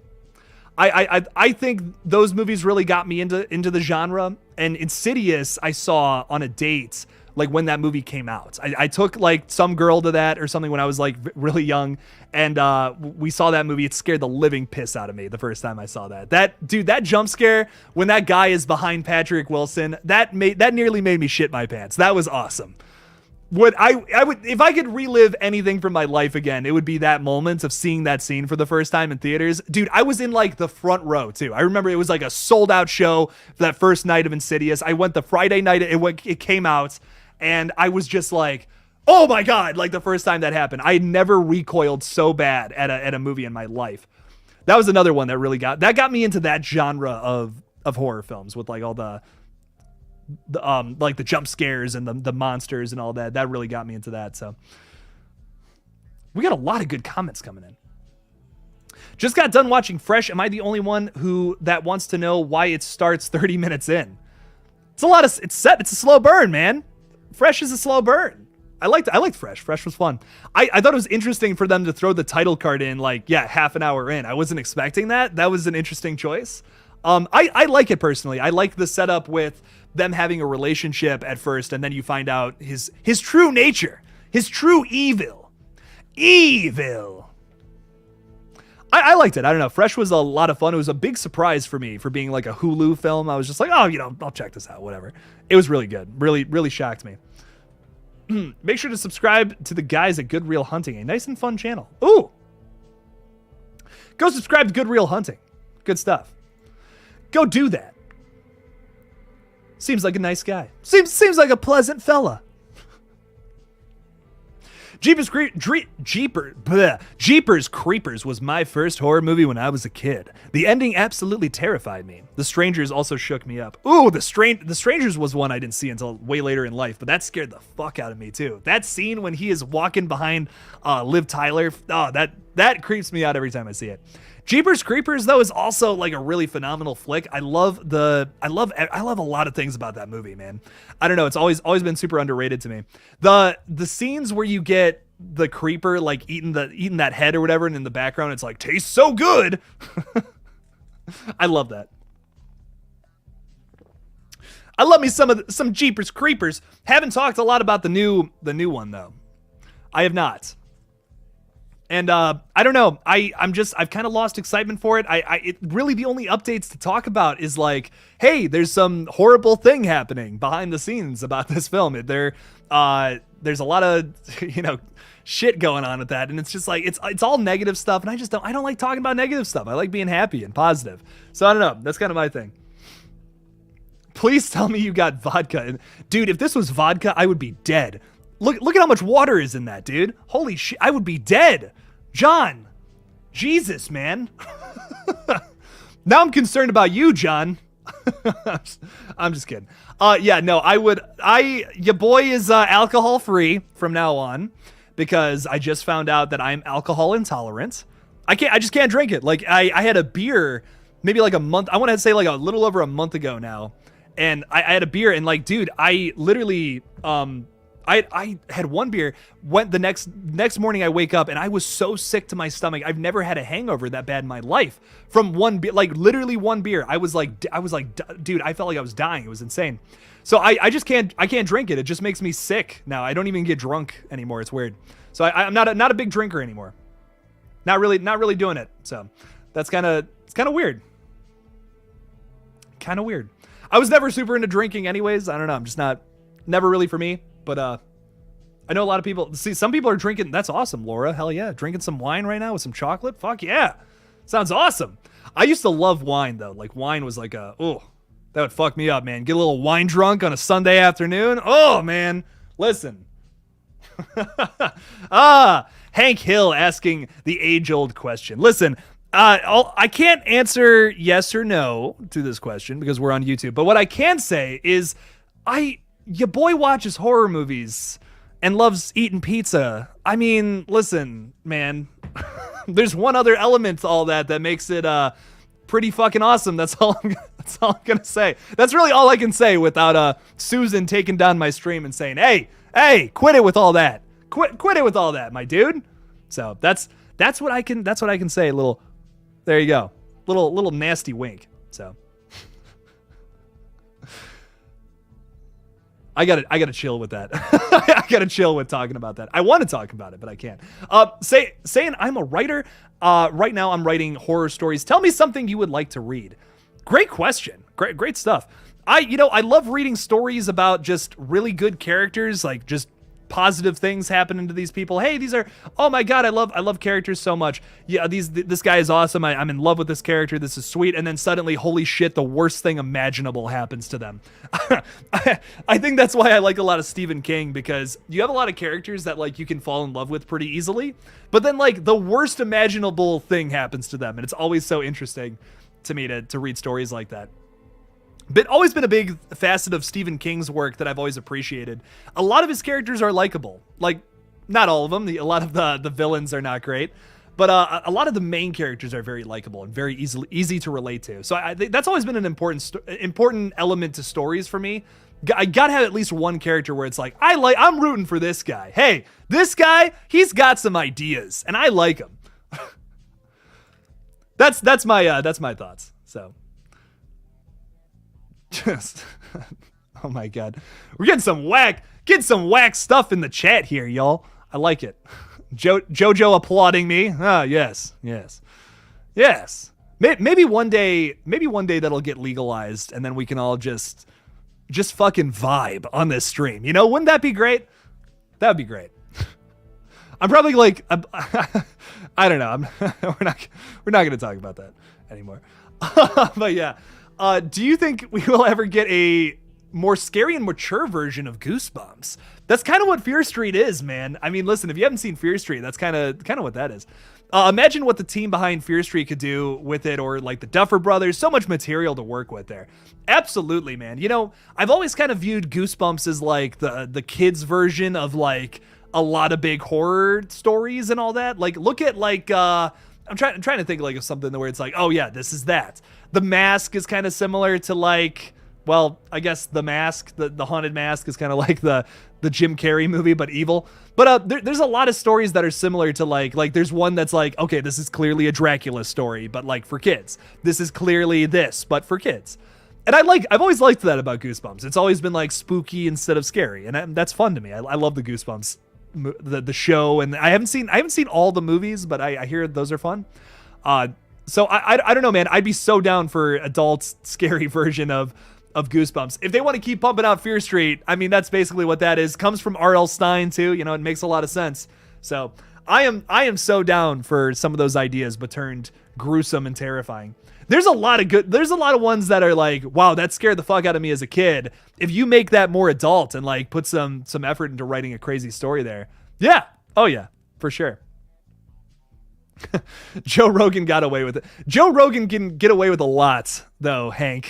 Joe Rogan gets away with a lot, and people still like him. So the other thing about him is like he mostly runs a podcast. You know what I mean? Like on YouTube, I could get demonetized for like just like if I had like my pen or something on here, dude, I'd get demonetized. Like I'd be at risk for that, which I personally I think is insane, but I don't know, man. Maybe one day, you know, it'll get legalized and we'll all be chilling. Well, maybe, who knows. Mohammed's got to go, but great stream, Jake, as always. Mohammed, thank you so much for your support. I greatly appreciate it. Even like just now with this, you're killing it, man. I always appreciate you coming to the streams and supporting. I do appreciate it, man. Thank you. Thanks for stopping by. I hope you have a great rest of your day, wherever you are in the world. Thank you so much. Favorite creature feature? Mine is Godzilla. Godzilla's a great choice, man. Are you talking about like the original Godzilla, like the OG Godzilla movie? That's sick. If you are, that's pretty sweet. I love Godzilla, man. I love those movies a lot. What's my favorite creature feature though? Ooh, that's pretty tough. I do like big spiders or like a big alligator movie. Those are like my favorites. The movie Alligator is probably my favorite creature feature. That is a fucking perfect B movie. I don't understand it. It doesn't make any sense to me. That first Alligator is so good. Written by John Sayles, who also wrote E.T. and The Howling too. Like this guy he's got a lot of credits under his belt. He's awesome. If you guys have not seen Alligator, it's one of those movies where you're like, oh, you know, this will be cool, whatever. It's so good. It's like, what? This is so unexpectedly great. Holy crap. It's like there are parts that are scary. There are parts that are really silly and stupid, but fun. I don't know. It's a great movie overall. There's this scene where these kids are like playing like street baseball and the ground starts shaking. They're like, what is going on? What is this? And a freaking alligator just shoots out through the concrete. Like the whole ground just explodes and an alligator shoots out. What? Dude, like, okay, here's my money. Take it. Awesome. Loved it. You got to go. Have a good evening to Jake and everybody. Hey, thank you so much for stopping by. I hope you write a good story. I hope you write something good in the future. If you were the same person, yeah, Kayleen, yeah, you were talking about stories. I hope you write a great story in the future about something crazy. I hope so. Thanks for stopping by though. Thanks for the support. Thanks for hanging out. Jojo talking a little bit about the first scary stories in the dark. Wasn't scary. I was looking forward to it, but it felt slightly like a slightly elevated episode of Are You Afraid of the Dark? What I wanted was like Fear Street level horror. Yeah, it was very PG-13 horror movie to me. I loved the creature effects, though. That's the one thing about that. Like, I will absolutely go check that movie out again, simply for the creatures. Like, they were very scary. Really enjoyed that. I hope they make another one. I enjoyed it that much to the point where I'm like, yeah, you know what? If they do another one with like brand new creatures and shit from those other books, you know, I'm down. I'm down to see it. I didn't love it either. The music choices were great though. Just like Fear Street, music choices were great. Kind of kills were great, you know? I enjoy. I had fun with it. I don't think it was like, oh, this is the best horror movie ever either, but it was very fun. I had a very fun time with it. But yeah, it wasn't very scary. Kind of PG-13 horror movie, you know? So, no, it was good though. It was good. Scream 3 is pretty damn good. No idea why it gets so much hate, says John Smith. You know, I think the big thing about Scream 3, a big thing like people just don't love about it is like it's so different from the other movies. Like it elevates the goofy levels. Like if Scream 3 if the Scream movies all have like a bunch of knobs, right? What they did with this one was like the goofy, corny factor. They turned that up to 11. And some people don't love that about Scream 3, but I think it's fun. I think for what it is, if you just appreciate like the fact that it's different and it's something like super crazy and out there for a Scream movie, it's fun for that reason. It also wraps up the Sidney Prescott story really nice and tidy, and I like it for that reason as well. You got to have a good ending for Sidney. She's gone through some bullshit in those first 3 movies, and for her to have a happy ending like that, I think is pretty nice. And yes, there was more stuff to come after that, but for the most part, she's gotten that happy ending, and that's nice. I like that. That's good for her. The events of Scream 4 really fucked that up, obviously, but I liked it. I think it's a fun movie. I think it is a little overhated, but it's definitely a movie that you got to watch a few times to get into. It's not like you watch this once and it's like, oh my god, I love this. Especially if you've seen the other Scream movies and then you go and check that out and you're just like, what did I just watch? Like what?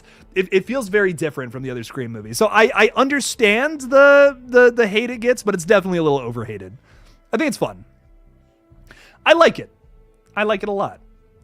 I haven't seen any of the Fear Streets, says Jordy. Well, just like Good Real Hunting, I highly suggest it. I highly recommend it. I think they're very fun. We don't get too much good. Okay, that's not fair to say. Sometimes we get some crap stuff from Netflix. Sometimes that's just the case, unfortunately. Netflix puts out a lot of stuff. Some of it's bound to be not great. That's just how it goes when you put out a lot of content. But that was a big exception. I really enjoyed the Fear Street movies. They really are cool, and they fucking pay homage to things they're clearly based off of very well.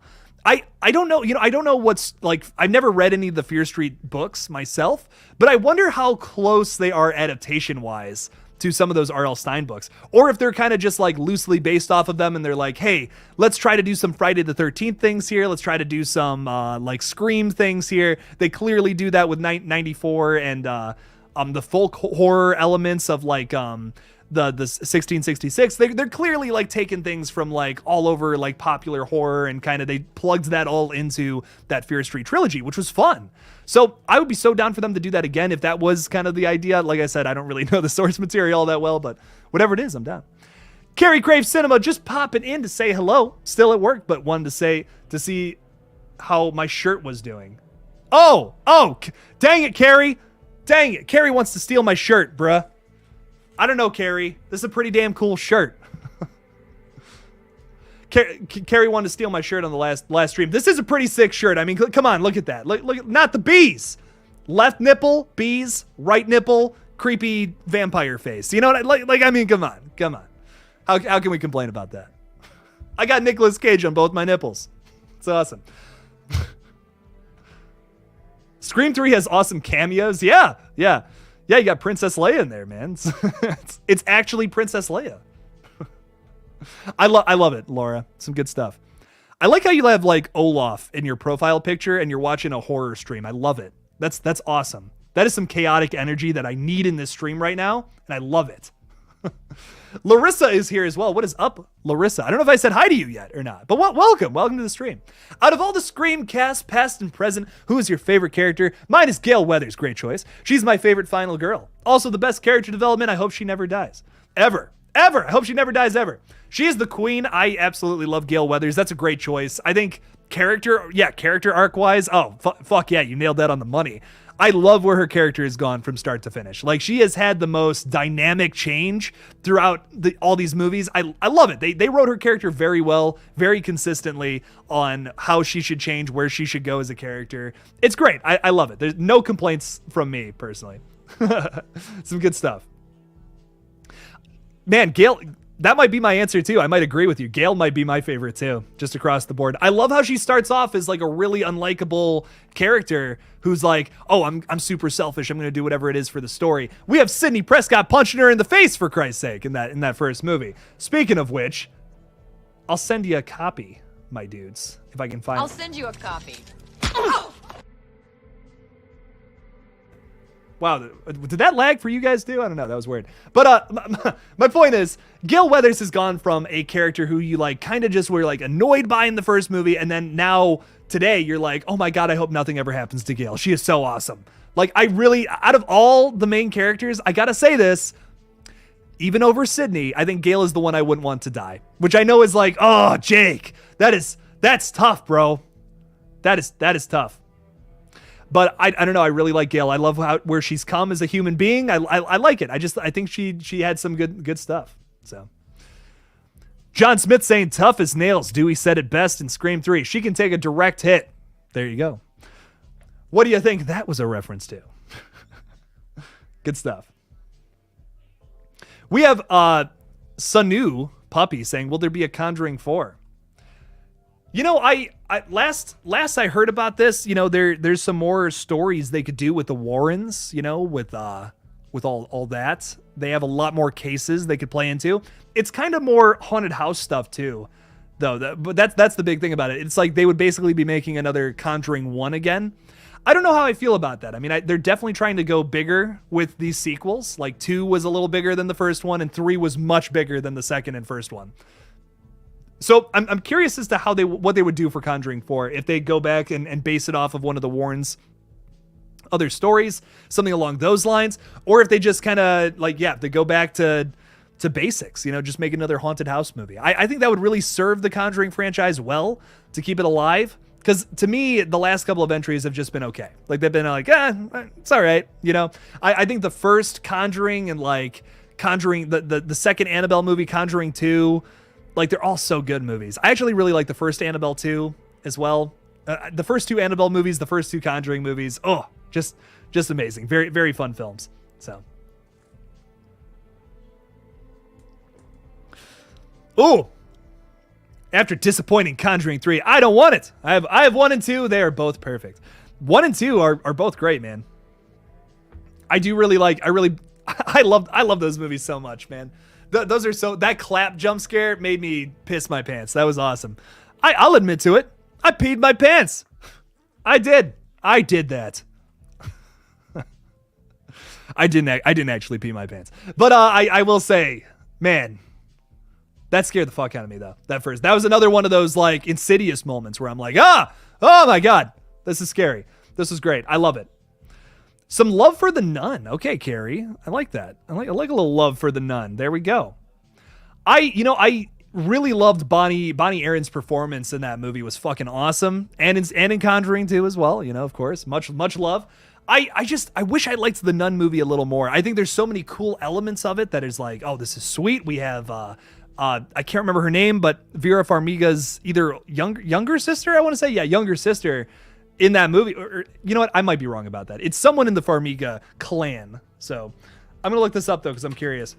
The Nun 2018. Tessa Farmiga, who is siblings with Vera Farmiga. There we go. Okay. And yes, I believe she is younger because she is only 27 and Vera Farmiga is in her 30s, I believe. So no, Vera Farmiga is 48. What? I don't buy it. I don't buy it one bit. Vera Farmiga is fucking, she is very attractive. I cannot believe she's 48. That's amazing to me. That shocked me, gonna be honest. That's crazy.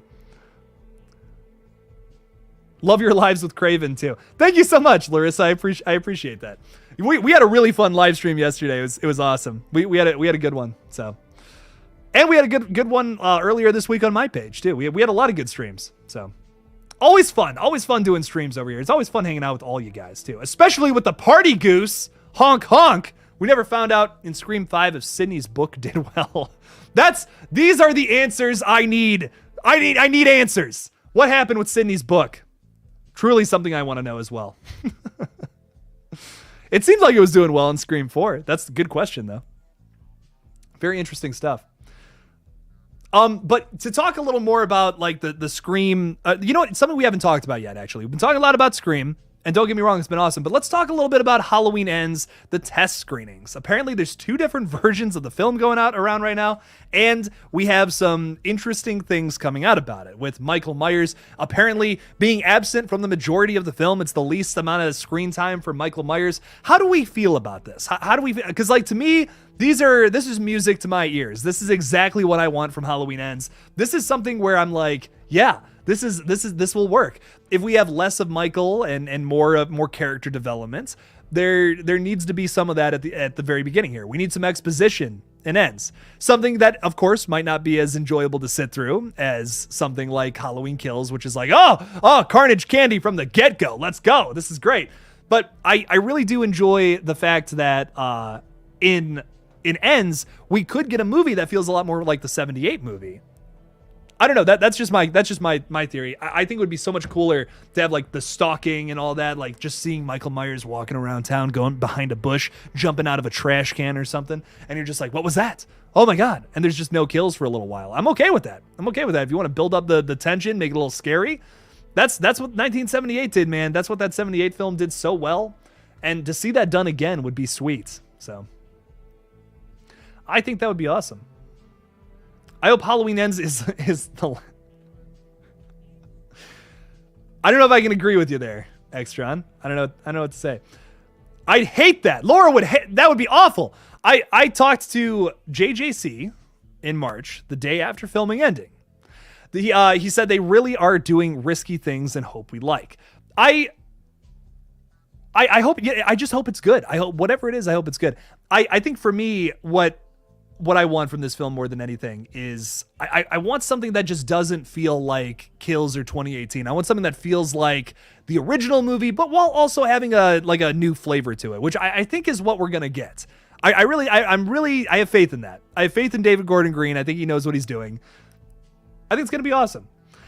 Regardless, I just hope it's good more than anything. I think the reason I liked X so much, speaking of movies from this year, and this works with Halloween Ends. The reason I liked X so much from this year is especially because of the fact that they took a while to build tension. They showed the insanity building in Pearl, her going crazy over this whole situation, which was awesome.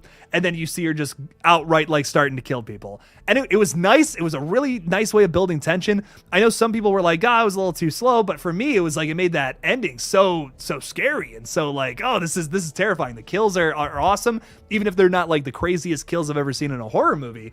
It's just done so well because of the fact that it's like you built that tension throughout like the first most of your movie, like first 45-50 minutes of X is like a lot of setup, a lot of exposition, and I'm okay with that if it means a killer ending, you know. So that's just that's kind of why that one stood out so much to me opposed to everything else. Every other slasher I see is like craziness from the get-go, and that's fun, that's fun every now and then, but it is also nice to try these other approaches too, which I love. I've really fallen in love with Ty West's style now. I don't love all of his movies, but I do really like his style. I do appreciate the fact that he's doing something so different from what everyone else is doing. So I like it. I really appreciate that. James Jude Courtney comes to cons a lot. I would love to meet him. He's truly, honestly, my favorite Michael Myers. I gotta be honest. I really think he's my favorite. I just love what he's brought to the role, and he's also had so much screen time to just kill it, So that's my big thing about him. We've seen so much of him as Michael. He's really had a lot of time to shine. I don't know. That's why I really like him. I think he's great. I think he kills it. John Smith saying, X any good? I do love Jenna Ortega. Well, I'll say this. It's my favorite horror film of the year so far. I thought it was a 10 out of 10. I loved it. The kills were awesome. The music was awesome. I have like this is so nerdy and I don't care, but I have a playlist where it's just horror soundtracks. And the one, I can't remember what it's called, if it's like Ghoul or Ghost or something from that movie. It's in my... it's in that playlist now, and I listened to it today. I just gotta find this. If I play it though, I will get in trouble, so I'm gonna turn the volume down. But oh man, that one just goes so hard. My God, it's called My God from Tyler Bates and Chelsea Wolfe. I love that. I don't know. I just think it's cool. Support indie horror, yes, Conrad, yes. Could not stress that enough here. You didn't put Landslide on there? Well, it's score. It's score from horror movies. That's what it is. It's not specifically songs from horror movies. I should make a playlist of that though. Songs from horror movies. That would be cool. Don't Fear the Reaper and Landslide would have to be in there. I think both movies and both songs and X. So there you go. But yeah, some horror soundtracks, like, they just go so hard, man. I don't know. I gotta listen to them. So I love them. I'm also going to need to steal your playlist. I love horror movie scores. If you have Spotify, follow me on Spotify. I could absolutely care less about my Spotify profile, but yeah, follow Jake on, what even is my name on here? I don't even know, man. I don't know, dog. Check out some of my cringe playlists. Your boy still listens to pop punk. So what does that say? What does that say about me? I love it. I don't care. I'll be listening to I'll be listening to pop punk, rock music, whatever, until I'm 60. I'll be like, Grandpa, you're really cool. And I'm like, yeah, I know. I'm going to sound like this when I'm 60 too. I really hope I sound like that when I'm 60. That would be great. I want my grandchildren to be afraid of me. No, I'm kidding. That's awful. Why would I say that? That's awful. I missed so much in the past few minutes. My internet connection decided to want to be a jerk. That's no good. Savvy film geek. Oh man, I'm sorry. That sucks. We're just vibing. We're having a good time. The party's still going. Party's going all night. We're going to talk about whatever the fuck at this point. Like, I don't even care. I can't. 63 people are still watching this. Thank you. Thank you so much for hanging out with me tonight. I appreciate it. You guys are awesome. I love you all. You guys are awesome. Thanks for hanging out with me tonight. It's been fun. Do I listen to Stained? I like Stained, yeah. I saw them opening up for Rob Zombie, I want to say Stained with... No, Korn. They were opening up. I saw Stained opening up for Korn once, which was good. They were good. I enjoy them. Not like my favorite, but like, it's good music. I like it. It's good stuff. I still listen to pop punk too. Hell yeah. Let's go. Oh, Bring Me the Horizon, man. That's like one of my favorites. I fucking love their music. Ugh. Good stuff. The Boss 101 saying, do you think Bodies Times 3 will do good for its first week release? Yeah, I think honestly, I think it will. It's a very marketable A24 movie opposed to a lot of things else that they put out. Like, I don't think it's going to be the best A24 movie, but it definitely relates to a wider audience, or younger audience, that is. So there's definitely going to be a lot of people going to see it, I think, for sure. I think it's going to do really well. I think it's actually going to be one of their better movies. That at the box office, that is. I don't know if it's gonna be like a top 10. Like, dude, listen, you're going up against Hereditary, The Witch, Midsummer. I'm trying to think what else is A24. Under the Skin, Climax. I mean, there's so many good A24 horror movies. I doubt it makes my top 10, but I'm still excited for it. I think it's going to be awesome. It's going to be a very fun time. Hopefully very bloody. Hopefully some gross kills along the way too. They really haven't shown us any of that in the trailer, which is exciting. So we don't really know what to expect. What kind of level of gore or blood are we going to get in this movie? That's something fun to think about. So I'm excited. Never Gonna Give You Up by Rick Astley. Yes. We need some more of that. We need some of that in the stream. I wish I could just play that. That'd be awesome. I'd be fucking vibing to that. That's actually, okay, listen. Despite the meme, actually a good song. Okay? I like it. I don't care if it's cringy. I like it. It's a good song. I listen to it from time to time. Rick makes some good music. I love his hair too. He's got some awesome hair. You have to listen to Strangers by Bring Me the Horizon. I can't stop listening to it since it dropped a couple weeks ago. I think I heard it. I just haven't had time to really fully listen to that yet. I'm gonna have to check it out. So I listened to it once, you know, and like in passing, that wasn't really fair, you know. So I gotta do some more. I gotta do a little more. Gotta check it out though. It came up on my Spotify like recommended. They're like, oh hey, Bring Me the Horizon just put out some new music. I'm like, fuck yeah, okay, sick. Black Bear just put out some new music. I like his music too. He's okay. Listen, however you feel about him, he's so much better live. Like I love his music, but he is a million times better live. The live show I saw of his, you want to talk about how weird my music taste is? I saw Maroon 5 where Black Bear was opening up for him.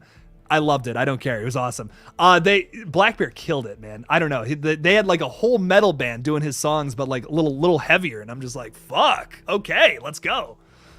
We have Rawl saying Climax is so good. I love his movies. They're great. Is that okay? That's Aronofsky, right? Or is that somebody else? I always forget who did that movie. Climax, the 2018 film. No, that's Gaspar Noé. Gaspar Noé, yeah. Aronofsky does another A24 film, though, I want to say. I can't remember. But, yeah, no, Climax is fucking sick, man.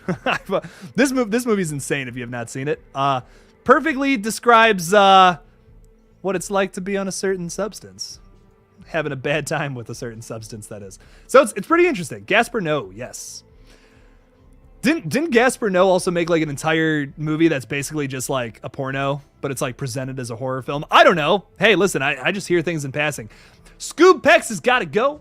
Or happy to see you, Jake. Much love. I read that completely wrong. Well, happy to see you too, Scoob Pex. Thanks for stopping in and saying hey. Have you seen the Winnie the Pooh Blood and Honey poster? Yeah, it looks awesome, man. I gotta really talk about that some more. I'm so busy right now, guys. Like there's so many videos I have to make, and I've been behind with some of the updates. But I do want to say, like, when I'm not filming a 90-minute movie, and all of my time is not dedicated towards that for the most part, your boy's gonna be doing some more updates. Movie Smoothie is gonna be flourishing with content as well, which I've only really been able to upload like once a week to that page as of now. But I'm going to be talking a lot more about everything else and doing more updates on shit in the background. Because, like, I've been able to... I've really only had time to do updates on, like, the big stuff lately. But, like, moving forward, I want to talk about, like, everything else I'm excited about. Like, I would have loved to have done a video on that. Or, like, the Bodies trailer. I didn't really get around... Did I do a video for that? I can't even remember. No, I didn't. I think I did a live stream. Which, okay, that was cool. But, like, I want to start doing some more videos on stuff. And you guys will see some more of that stuff. Like I said, we are done filming in less than 2 weeks, which is really exciting for me.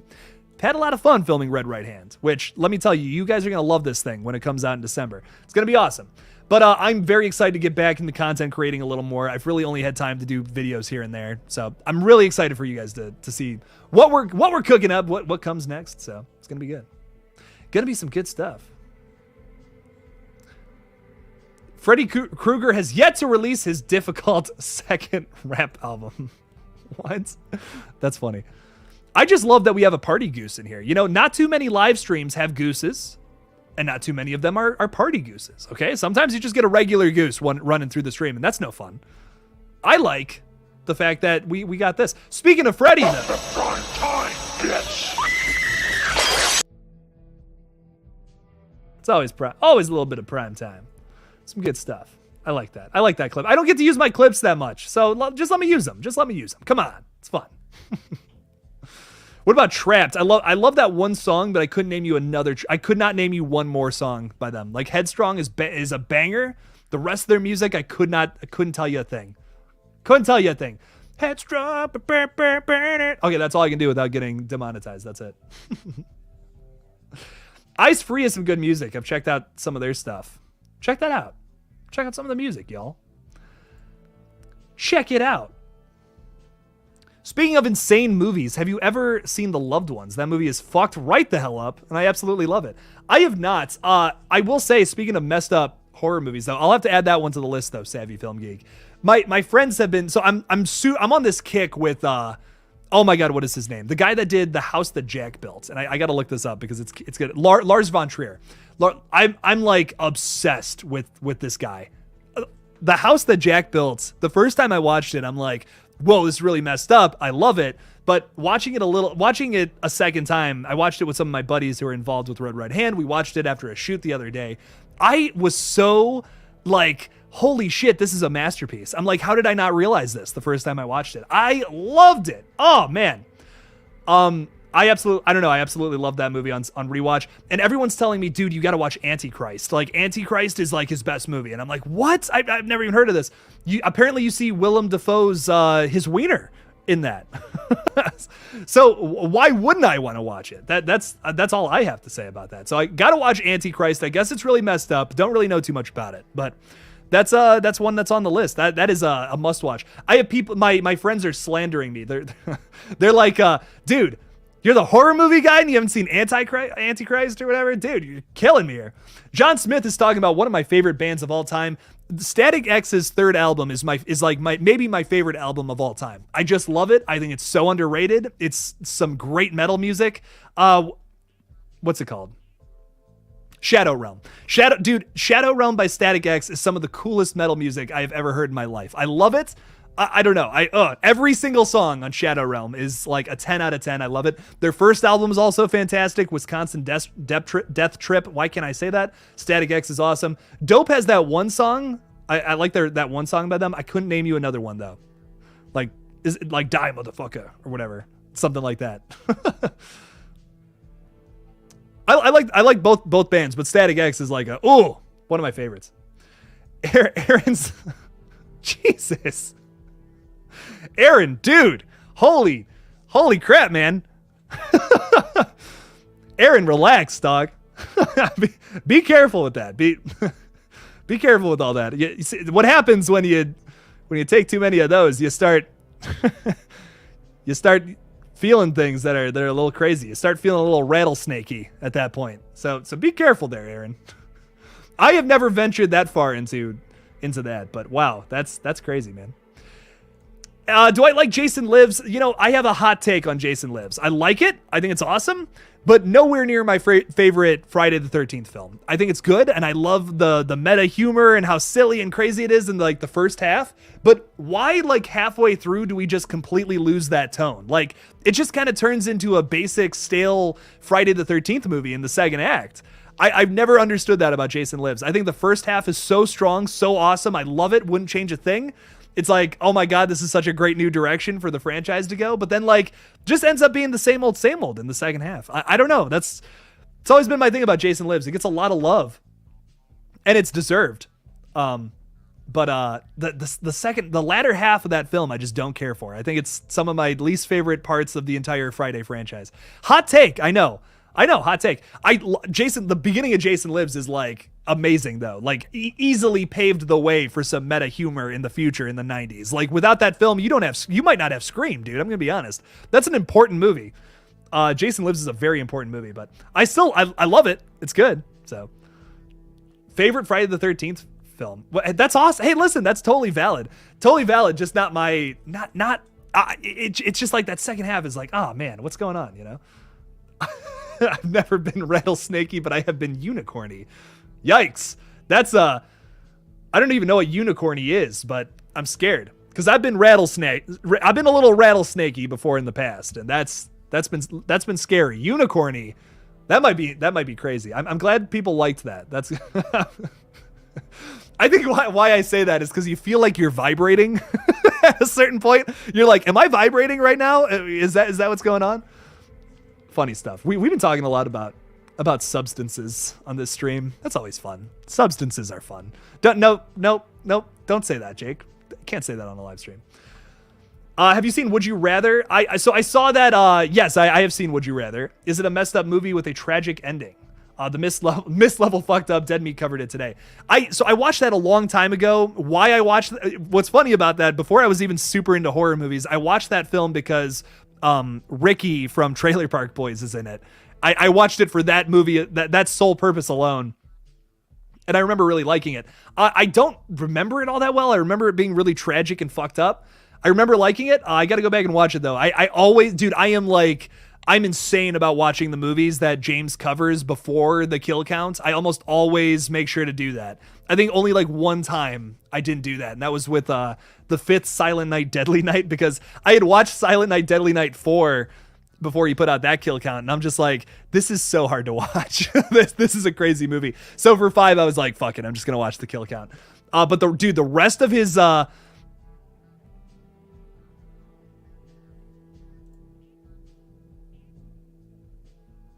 what?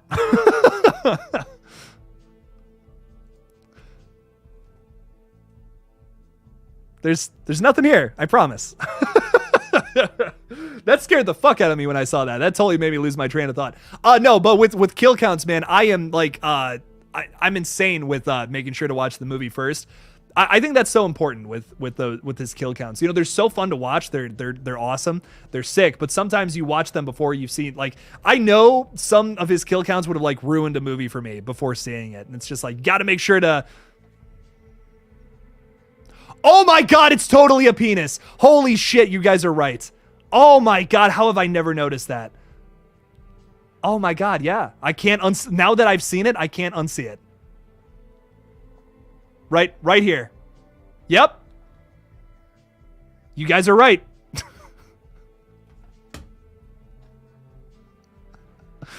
Oh, that's funny.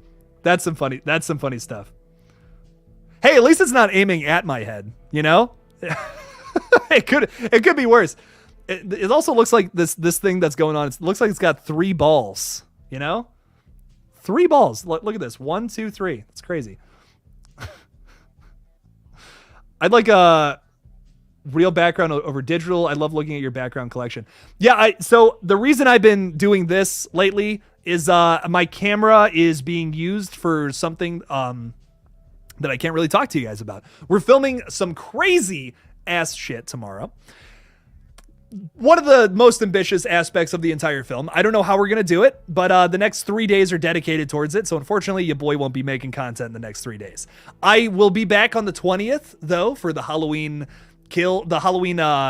Ends trailer, not Halloween Kills. I'll be talking a little bit about that on Wednesday, but like for the most part, I'm not going to be able to make content until Wednesday, pretty much. So I have that day kind of set aside. I don't know what I'm going to do here because I want to see Nope on Thursday, but then we have to film something Thursday night as well. So I don't know. Maybe I'm going to block out like the 20th through the 22nd to do like Halloween Ends trailer stuff and Nope movie review and all that. So that's my thing. I will change it up, Laura, though. We'll go back to the usual camera angle where you're looking at me from over here and you can see all the cool shit in the background.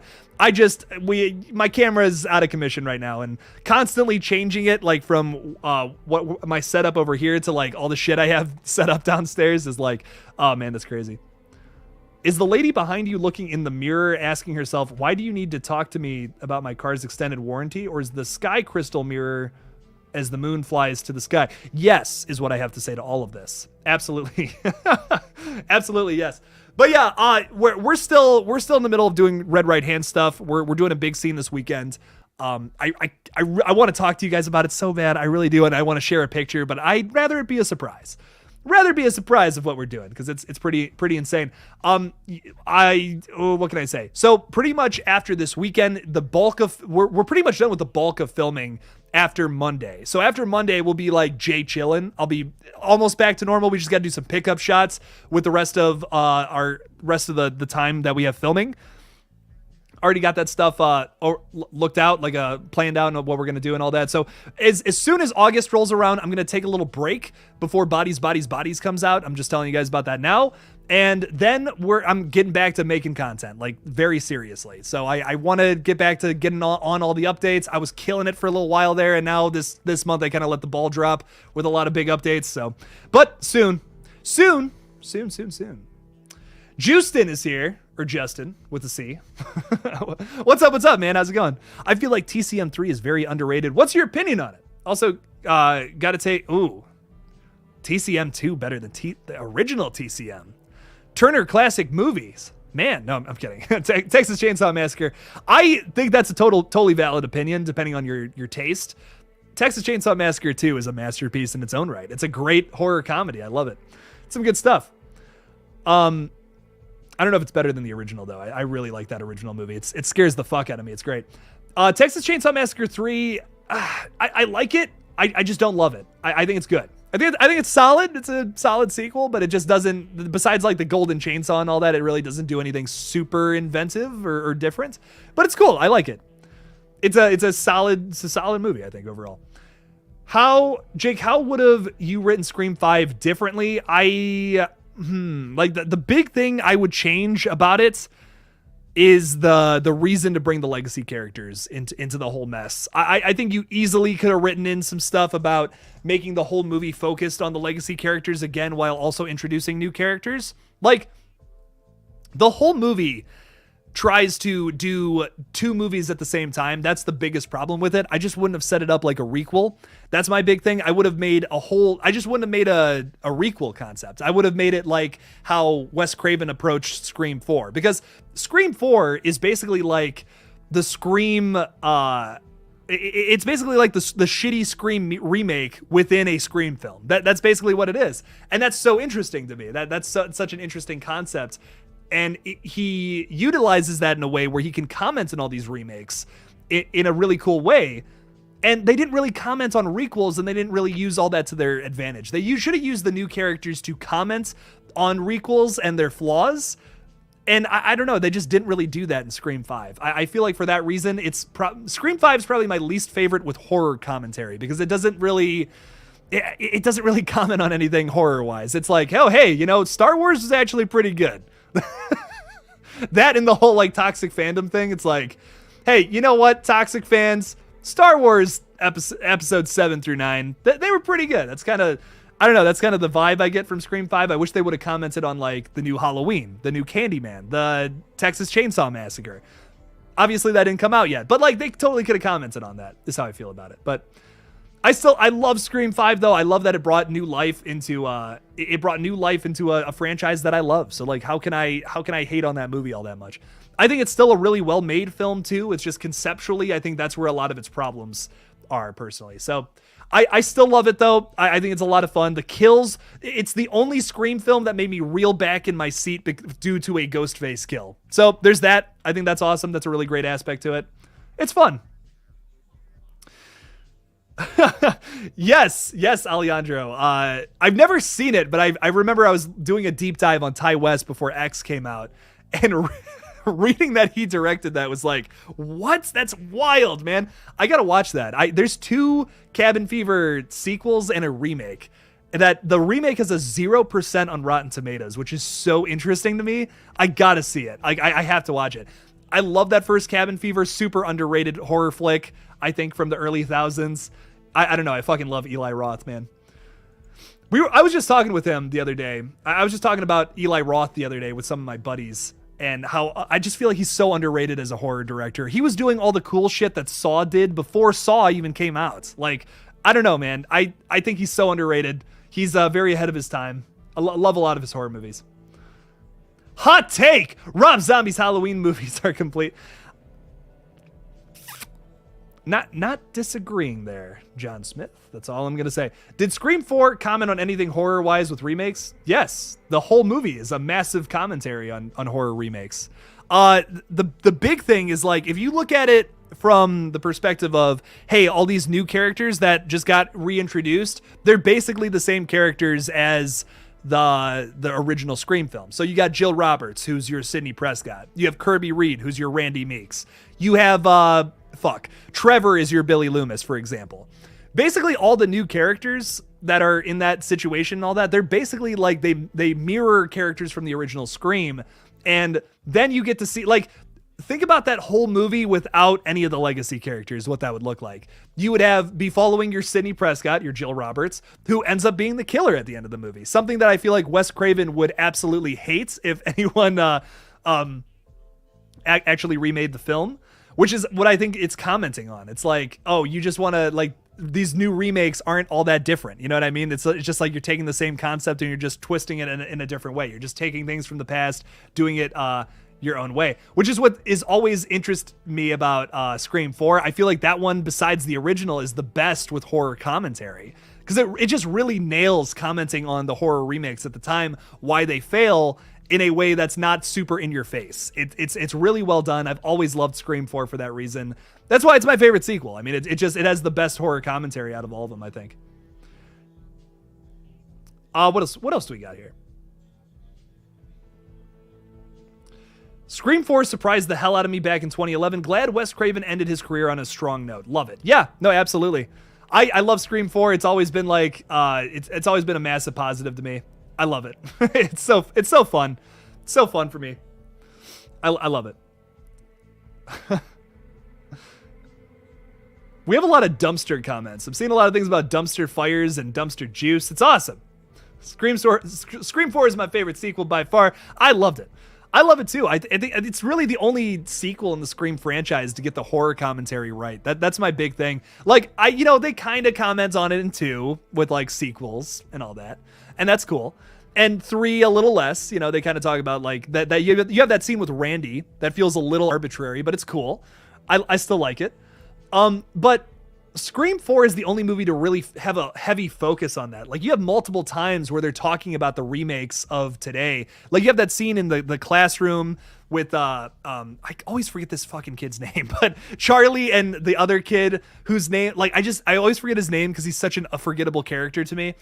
The dude he's vlogging everything and all that. They kind of talk about all the, like, everything that's wrong with remakes and how they've already become predictable because they all do the same thing, even though they're all remaking different franchises. So it's not a commentary I necessarily 100% agree with, because there are a lot of thousands remakes that I feel like have stood the test of time and are much better. Robbie, yes. I can never remember his name. I don't know why. He's just I just don't like, Robbie's such an unlikable character to me. But regardless, I feel like there's a lot of remakes from the thousands where they're like, hey, this is pretty awesome, actually. I like Friday 2009, for instance. I think that's a really solid movie. Texas Chainsaw Massacre 2003, I think, is one of the best Texas Chainsaw Massacre movies. It's awesome. But then there are some other remakes that I won't name because, I've been shitting on things a lot tonight, and then maybe I don't need to shit on things. I don't need to always shit on things. Let's just talk about some positives. But there are some remakes from that time that were pretty lackluster, pretty mad. So I think I'm okay with that commentary, and I love it. I pretty much agree with it. Like, there are some things that I do agree. So it's interesting. When you're done filming and not busy, you should check out Cody Leach's. I love Cody Leach. Cody Leach is awesome. Jason Rex. He puts out some good content. I like him a lot. I like him a lot. Robbie sucks. Weak like Roman.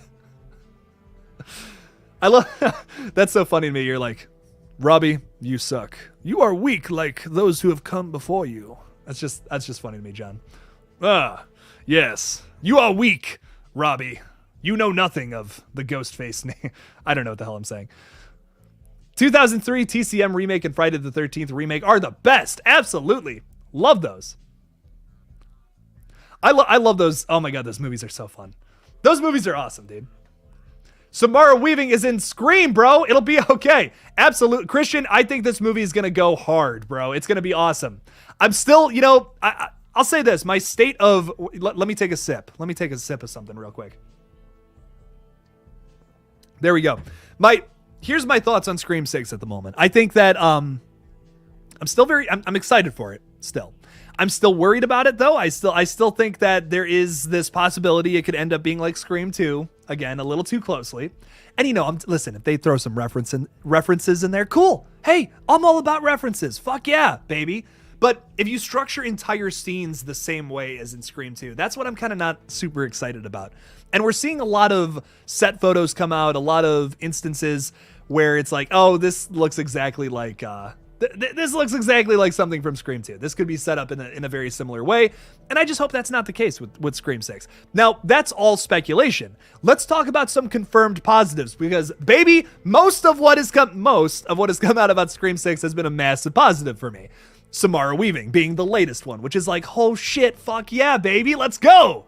Oh, I was saying from the get-go, I'm like, we need Samara Weaving in this movie. That would just be so cool. I still wish that she was like a final girl or something along those lines, but listen, she's in it. I'll take it. I'm so excited for that reason.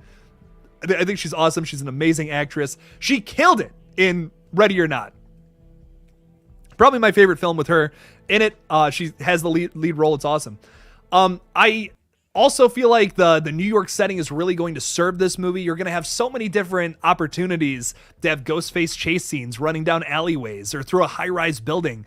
It's confirmed that there's going to be a theater or something. You could take us to a Broadway play where Ghostface is chasing someone through the back and everyone's got to be quiet or something, and it's like, oh God, what's going on?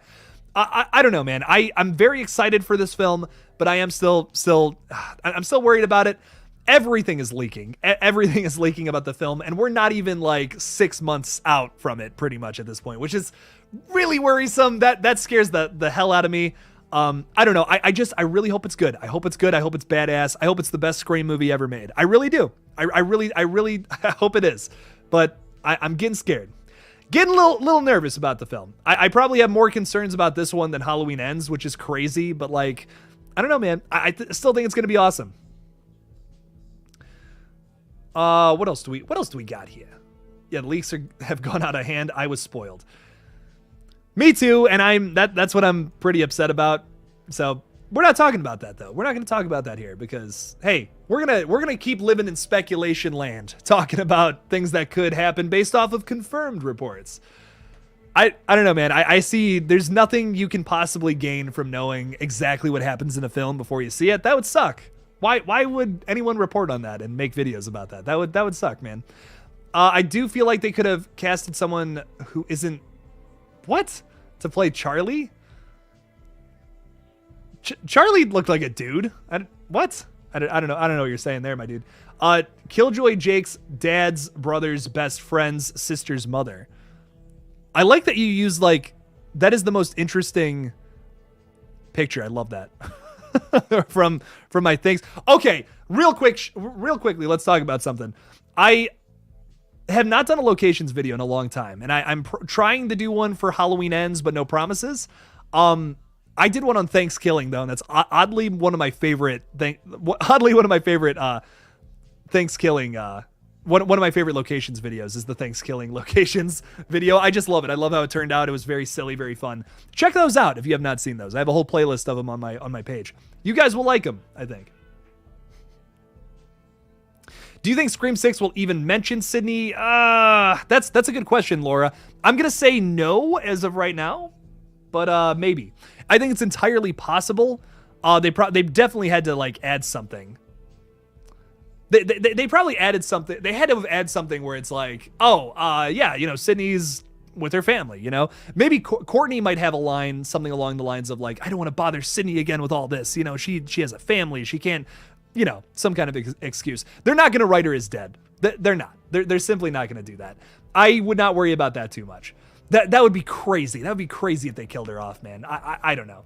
I don't think that's gonna be the case. How would you feel if the Friday franchise took an idea from Fear Street? Ooh, the camp itself is haunted, and the soul of Jason chooses different bodies to take over. Each new vessel has their own mask. That sounds a lot like Jason Goes to Hell, but instead of a slug, it's like masks or souls, ghosts taking over bodies. I mean, they could absolutely do it, but it would be tough not to compare it to Jason Goes to Hell. That's my one thing about that. I would be so down for something like that, like an original movie where it's multiple people are just getting possessed and killing people. That would be so scary, like an Evil Dead flick, but with a bunch of camp counselors who are trying to take care of kids. That could be interesting. I wonder why they never did that with an Evil Dead sequel. You gotta wonder that. Why did they never, we were in a cabin in the woods.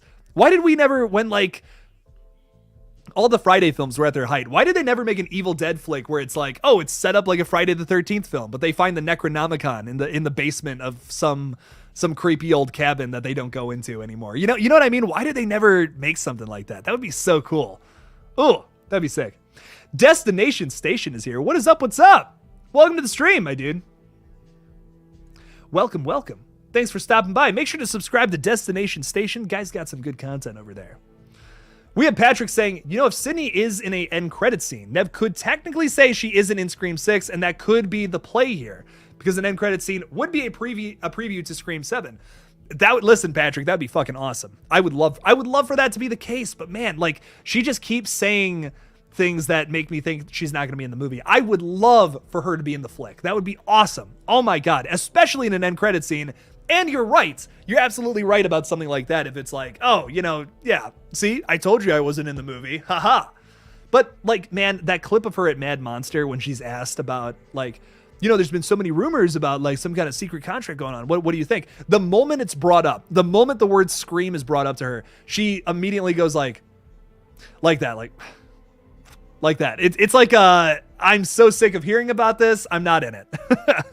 And it's different to me than the the Andrew Garfield situation with Spider-Man No Way Home. He was like pretty clearly teasing us about everything. You know what I mean? He was pretty clearly teasing us about like, oh no, I'm definitely not in Spider-Man No Way Home, and he's being all silly and all that. Listen, dude, I would love for her to be in this movie though. It would really make this a standout movie for us to not think she was going to be in it. And then the surprise of like, oh my God, no way, Sidney Prescott. That's still entirely possible too. I want to make that very clear. Even if this film wraps in a couple of months, or in a month, I would say, and they still want to do something with that, it's entirely possible for her to still be in this film. Some negotiations could be happening right now. Wishful thinking. Hell, hey, keep that thinking up, baby. Let's go. Keep that wishful thinking going because it's still entirely possible. Still can happen. We could get a report tomorrow that says Nev Campbell's back on board. It can still happen. So don't lose the hope. Dave Craven is late. Yo, I'm late, bro. That's okay. You're here now. That's what matters. Dave, welcome to the stream. If you are new here, yes, we have talked a little bit about some stuff regarding Samara Weaving joining the cast. But you know what? Doesn't matter. We can talk about it again. I don't care. I'm down to talk about whatever you guys want to talk about. Throw it on in there. Throw it on in the chat. I'm happy for Samara Weaving joining the cast of Scream or Scream 6 cast. What if they do end up calling it Scream with 2 exclamation points? That would be so nuts, man. I don't know. I just don't think they'll call it that. Like, doesn't that sound? Am I the only one who thinks that sounds really goofy for them to just call this film like, okay, our first rendition of Scream, we're calling it Scream for marketing purposes. Yeah, of course, totally understandable. Now we put this in, but it's Scream, but a little louder. Scream. I don't know. It's probably going to be called Scream 2. I think why there's a disconnect between the top parts and the bottom parts is because it looks like fingerprints. It looks like slashes of blood. That's what I think, at least. But hey, man, maybe it's actually called Scream. It's just a louder scream. Maybe that's it. I mean, you guys could be entirely right. To me, it sounds a little goofy. That's what I'm thinking. Chrissy Blackwell is saying, thanks, Killing. I thought I was the only person in the world who saw that movie. I fucking love that. Oh my God, that movie's so fun. That movie is so silly and insane. I don't know. I really enjoy it. It was so funny. I was looking up, I was trying to look up filming locations for Thanks Killing when I made that video. I could only find a couple, and I found an old Facebook page for Thanksgiving, and they had like a very old post from a long time ago where it was like, hey guys, this is the woods where we filmed the campsite scene for the movie. And I reached out to them and I'm like, hey, I'm doing a big video on Thanksgiving for like last November, and I'm like, I want to promote the movie, so you guys get some recognition this time of year. That'd be pretty awesome. Can you guys give me some like locations? I'm in the Ohio area if you can help me out. They left me on red. Which, like, I'm sure that, like, maybe Jordan Downey is still, like, logged into the account. Maybe he just saw it and was like, I don't care, whatever. That's totally understandable. That happens. But it's like, getting left on red by the Thanksgiving Instagram account is just so funny to me. There's something about that still cracks me up to this day. Where it's like, someone read that and was like, I don't care.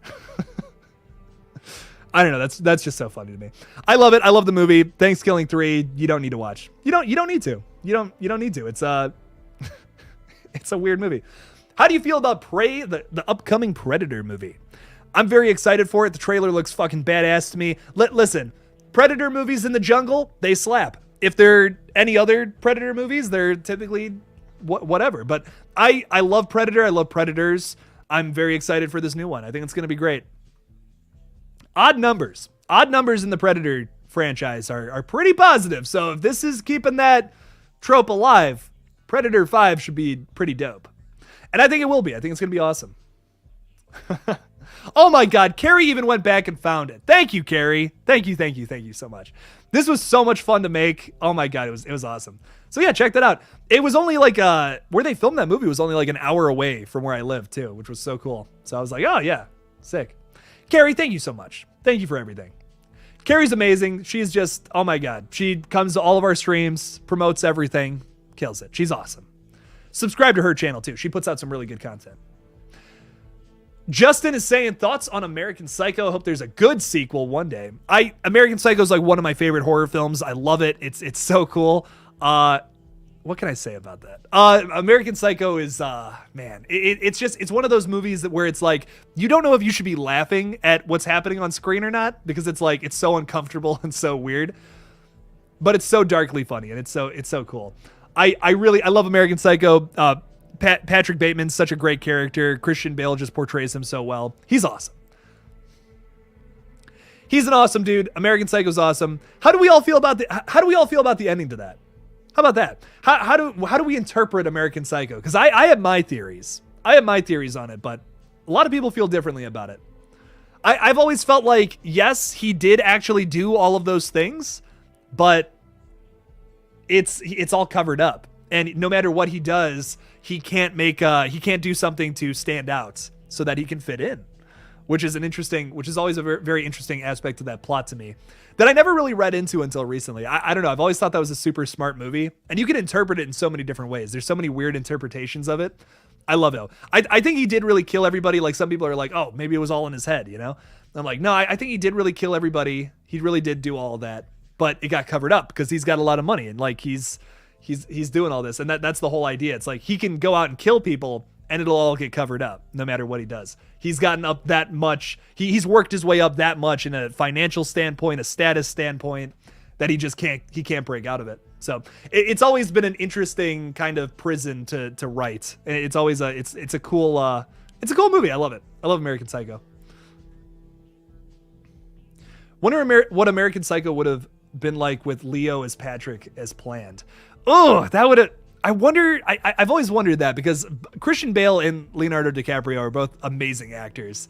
So what would he have brought to the role that would have been different? So I don't know. I just, Christian Bale is unmatched, man. He's so good in that performance. I love Leonardo DiCaprio. Leonardo DiCaprio. He's awesome. He's awesome too. So I wonder what he would have brought to it that would have been different than what Bale did.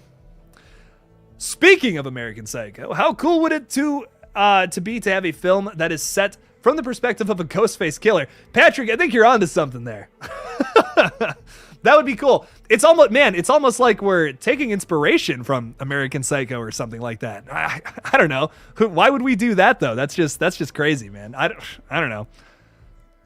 I don't know why we would do that. So who knows? Who knows? Maybe we're doing something along those lines. You'll see. You will see. American Psycho is so damn good. Fuck yeah. Fuck you. You said spitting some truth there, Conrad. Some good stuff. That is just like the left blue foot. I should put out a parody of my own movie, like Scary Movie, called Left Blue Foot. That'd be great. That'd be pretty funny. I can't wait for you guys to see some of the reveals in Red Right Hand too. Like, there's some silly fucking shit. We comment on a lot. Not just Scream stuff, but some other fan films out there. We comment on some of those too, which is fun. It's gonna be nice little references it's gonna be cool. It's gonna be fun. So sucks how the sequel did the character of Patrick Bateman. Dude, don't even watch this. Don't even watch the sequel. It's wow. It's something. It is something. It is certainly a movie that has come out in the times. When the official trailer of Halloween Ends drops, are you going to do a video reaction? Because your insight on a lot of trailers is really helpful. Thank you so much, New Doll City. I appreciate that. I'm awesome. No. You're awesome. You're awesome. You're awesome for being here and hanging out. I appreciate that. I actually have people to talk horror movies with in my life. This is great. Yes, I will do a reaction video this time around. I really haven't done that for a lot of trailers. I can't monetize them, which is like a big thing that sucks about trailer reactions, but I'll make it. There's a lot of people who want to see it. So I'll do that in a breakdown on Wednesday. Yeah, you know what? Actually, I will be able to do that Wednesday now that I think about it, because I can do that early and we can film Wednesday night. So yeah, I'll do that. That's what I'll do.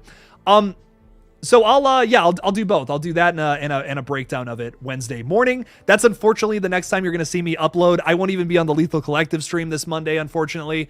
I have so much to do in the next 3 days. It's going to be insane. And Tuesday, I'm just going to take off because it's going to be nuts. We're filming, I can't really tell you, what we're filming, but I will say it's the entire third act. And we have to do it in 3 days for a certain reason. You'll find out when the movie comes out. So... But yeah, I'm going to be super busy this weekend, and then this is probably the worst weekend to plan to do that. There's so much stuff that's going to come out next week for movies. I'm just like, oh my God, this is nuts. This is some crazy times we're living in. Great times to be, if you're a horror fan, by the way, it is just an amazing time to be alive. Like, seriously. It is a wonderful time to be alive if you're a horror fan.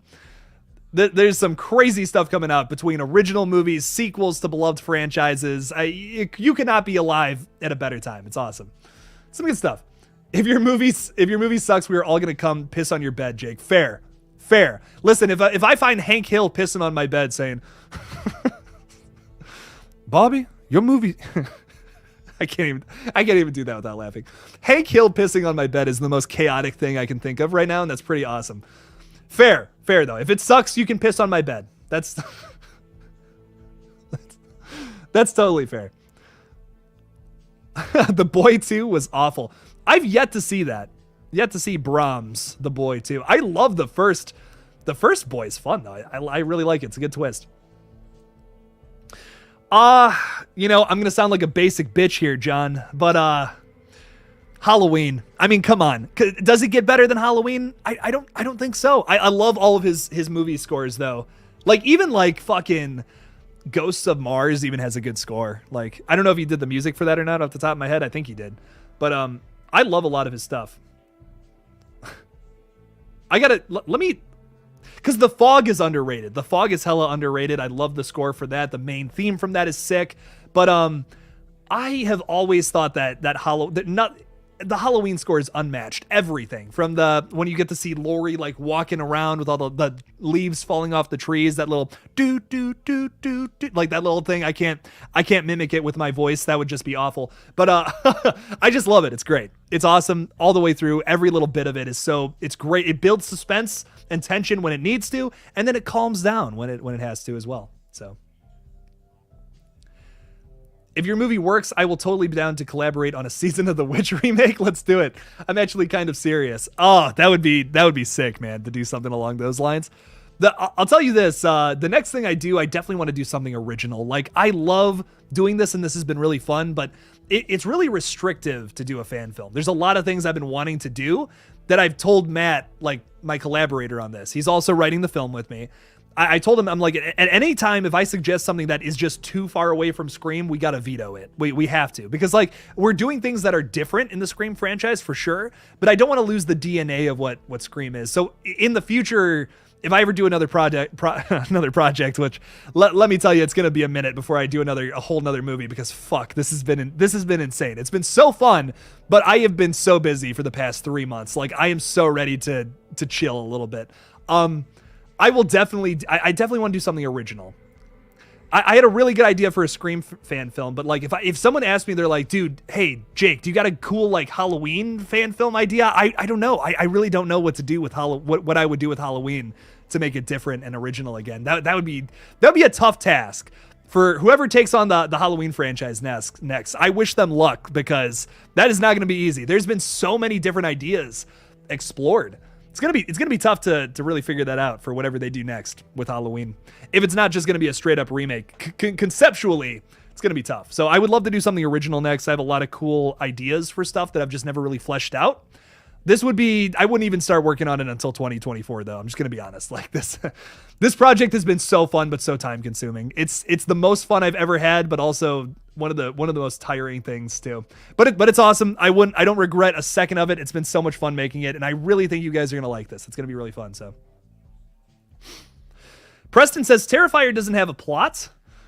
It does, but it's kind of whack. I will say that. That's probably my one negative towards the original Terrifier. But dude, I fucking love it. Oh my god, I love that movie. It's probably the best example of practical effects in modern slashers, man. Holy shit. Art the Clown is like instantly an icon too in that movie. I don't know. There's a lot of good things about Terrifier. Do you like KillJoy Jake in the news? His early work was a little too short for runtime for my taste, but when his review of Scream 5 came out 6 months ago, I think he really came into his own. Really gives those videos a big boost now that he uses a Shure mic instead of whatever the fuck he was using in the past where his audio sucked. That's really funny. I like that. Hey Jake, if Terrifier 2 does well and the support is there, could you see a big company taking notice and wanting to help Damien take the franchise to new heights? That would be pretty sick, man. I would love for someone to pick that up and throw them some money, but I also do really appreciate the fact that they're kind of doing this a lot on their own and kind of just selling their movies to streaming platforms. That's what I would want to do if I was making movies. Like I don't think I would want to make studio films. I'm gonna be honest. They have so much. They have more involvement in the creative process than you would even know, which is insane to me. And it's like, just let people make their movies. And if they suck, they suck. If they're great, they're great. Because we have a lot of suppressors on creativity nowadays. Things have to fit in a certain box or we think people aren't going to like them. But I totally disagree with that. I say make something that is nothing like anything else. And that's what I love so much about Terrifier. Like, it is so fucked up. And no other movies would try to venture into that are just typical slashers like that. That's what I appreciate so much about Terrifier. And I kind of, there's a part of me that doesn't want them to get picked up by a company. But at the same time, what could they do with the character of Art the Clown with a huge budget? There's also that angle to it. So I don't know. There's very big positives and very big negatives on both sides of the spectrum. But regardless, I'm so excited for Terrifier 2. I think it's going to be fucking awesome. And I really think it's going to be one of those rare sequels that overcomes the original. I really believe that for this film. I think it's going to be awesome. Cannot wait to see it. Cannot wait. Oh my God, October this year is going to be awesome. This is going to be one of the best Octobers in years. Easily the best October of movies that I've covered so far in my time.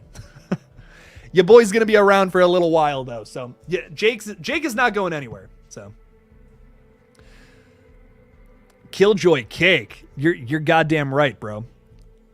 I've been told I have a fat ass for a dude. So there you go. That's a little too much. That's a little too much information, I think. Terrifier is too hardcore for me, but happy it's so popular. That's totally understandable. I mean, it breaks a lot of boundaries. They do a lot of fucked up shit in that. Ugh, yikes. That saw kill is something else. That is something else. That, even as a dude, that hurts. Like that hurts watching that as a person with balls. Anyways, how awesome would it be if James A. Janice did a kill count video for Red Right Hand? I would lose my fucking mind. Like if James saw, okay. And all I'm going to say about that is I put a little something in there for Mr. Janice and Mrs. Janice. I put something in there for them that might get their attention. Hopefully. that would be awesome. But I literally have been thinking this since the very beginning of this entire project. I'm like, I would do anything for them to do a kill count of it. And I want James to just rip my movie apart. I hope he hates it so that he can just shit on it the whole time. That would be so awesome. I don't care. Like, even if he hates it, I would love the kill count to happen for that. That would be insane.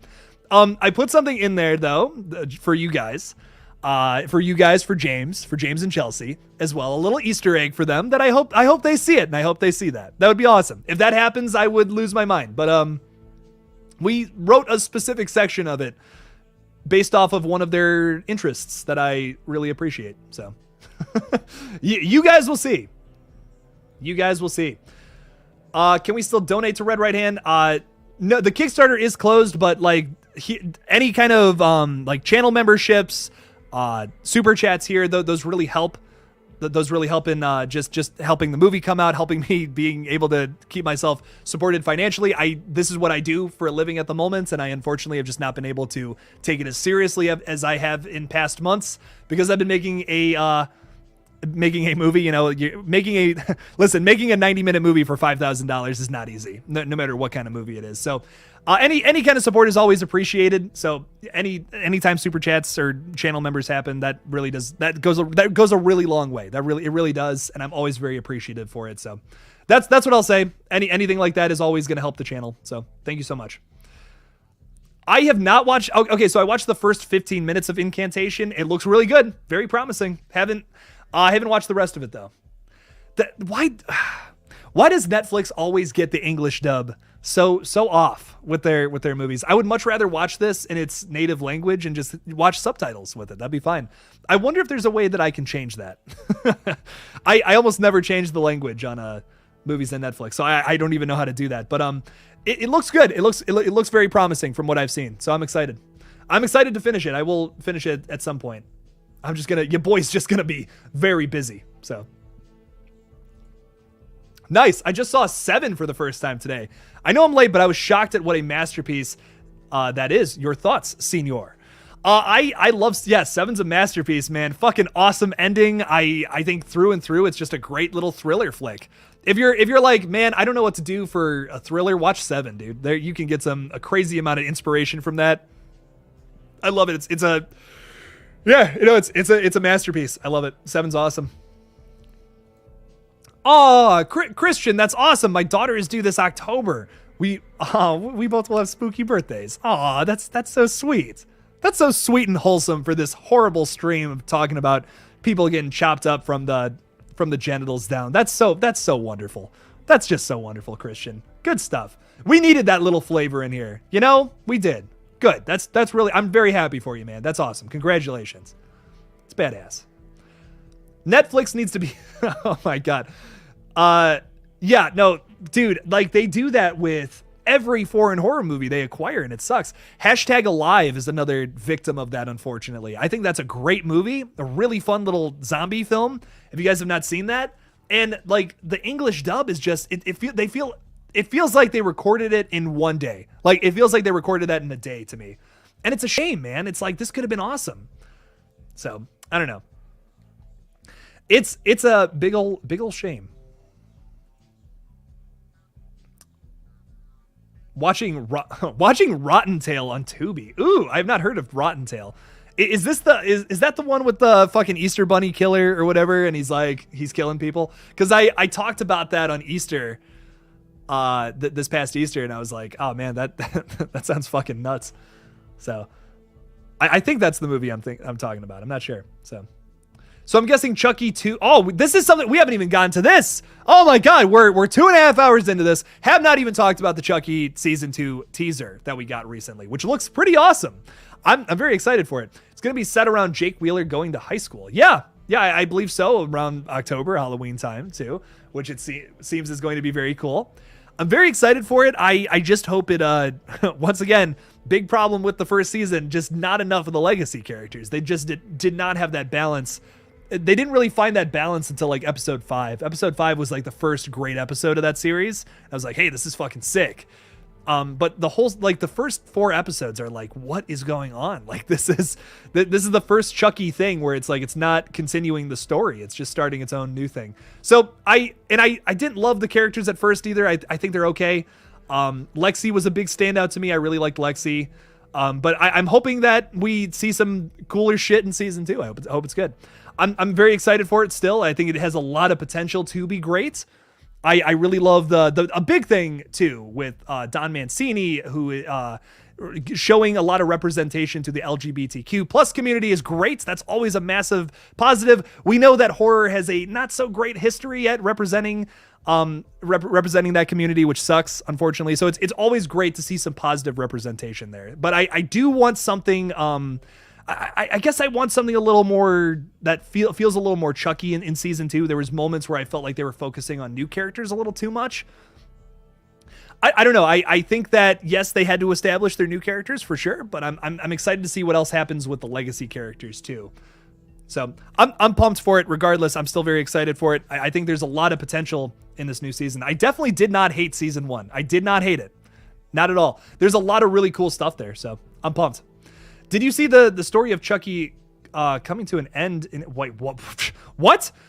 Coming to an end in his TV show or one last movie to give both Chucky and Brad their flowers. Hopefully no time soon, of course. Oh, I thought, oh God, you had me scared there, Malik. I thought you were saying like, oh shit, no, this is actually gonna be it. We're gonna do season 2 and that's it. I'm just like, what? Oh my God. No. There's still so much time to to tell stories in this universe. So yeah, I mean, I don't know, man. Brad Dourif, all he's got to do is voice work here. You know, I mean, I know he's getting up there, you know, but all he's got to do is voice work, you know? So he definitely has a few more seasons in him, I think, for sure. So I really do like it. I think it absolutely has a lot of potential. We have New Doll City talking about Glenn/Glenda too, coming into the new season too as well. That's going to be really cool. I'm excited for that. That's going to be fun. I think there's a lot of stuff. There's a lot of fun stuff they can play with Chucky. I'm excited. I did a short Halloween fan film the other day. It is a 1-minute animated short, no story, but lots of gore and killing, kind of like Terrifier. Nice, Alejandro. That's pretty sick, man. That's good. Create, guys. Create and make stuff and put it out in the world. And it doesn't. Hey, listen. If you're like, man, I don't have a whole lot of. I don't have the technology or like the equipment that people who are actually professional have or whatever. Listen, no one's actually a professional. That's the thing. Everyone started off as somebody in their room trying to make shorts and all that. And now some of them are filmmakers. So never stop. Keep making stuff. Just do it. Just go for it. Just keep making stuff. Keep putting it out there and just keep getting better. That's really all there is to it. If you could officially end a horror series with one last movie, which series would it be? I don't know if I'd want to end a horror series. I love a lot of series. Why would I want to end a series, man?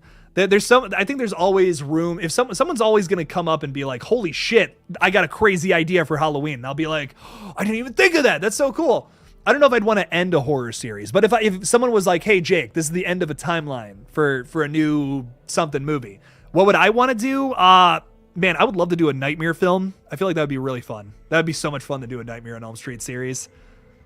And you could do a movie in that franchise that like ends it and like has an ending where like Freddy's gone, you know? I'd be okay with that. I'd be all right with that. That'd be sick. That would be pretty dang sick.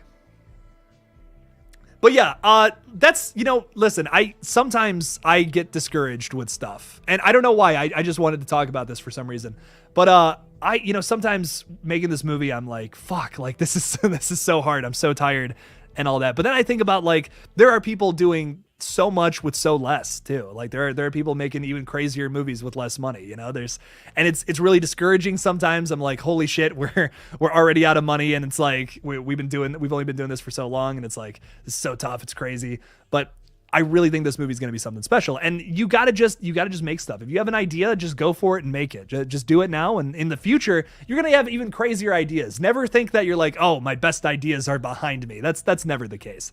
That is never the case, my friends. Just keep making shit, keep making movies, keep doing things. I'm really on this like motivational speaker thing right now because like I need motivation for this weekend. So I'm hyping myself up as well as all of you too. I hope that's what I'm doing. Jason versus Pinhead. Interesting. Well, considering the fact that Pinhead can just like, well, I guess the rules of Pinhead have always been hard to define. But Pinhead can like open up another dimension and have a shit ton of weird creatures come out and and throw chains at you and rip you apart. That would probably kill Jason, is my guess. We have seen Jason die a couple times from various different ways. So we have, speaking of that, so Pinhead wins that fight, in my opinion. Malachi saying Hellraiser ain't coming out this year. Oh, I haven't read anything. I have not seen any new updates for that upcoming Hellraiser flick. I remember reading it was going to come out in 2023, though. I do remember that. I don't think they ever set a release date for 2022. To my knowledge. To my knowledge, once again. I have not been in the loop all that much these past 2 weeks because your boy's been busy. I can't say that enough. But yeah, dude, I'm so pumped for this new Hellraiser. I think it's going to be great. A whole new take on Hellraiser, man. You got Jamie Clayton playing the Hell Priest. We're doing a closer to the book rendition with an androgynous Cenobites and all that, which is really cool. I'm really excited to see what they do, how they do it closer to the book. I don't know. I think it's going to be cool. I'm excited for it.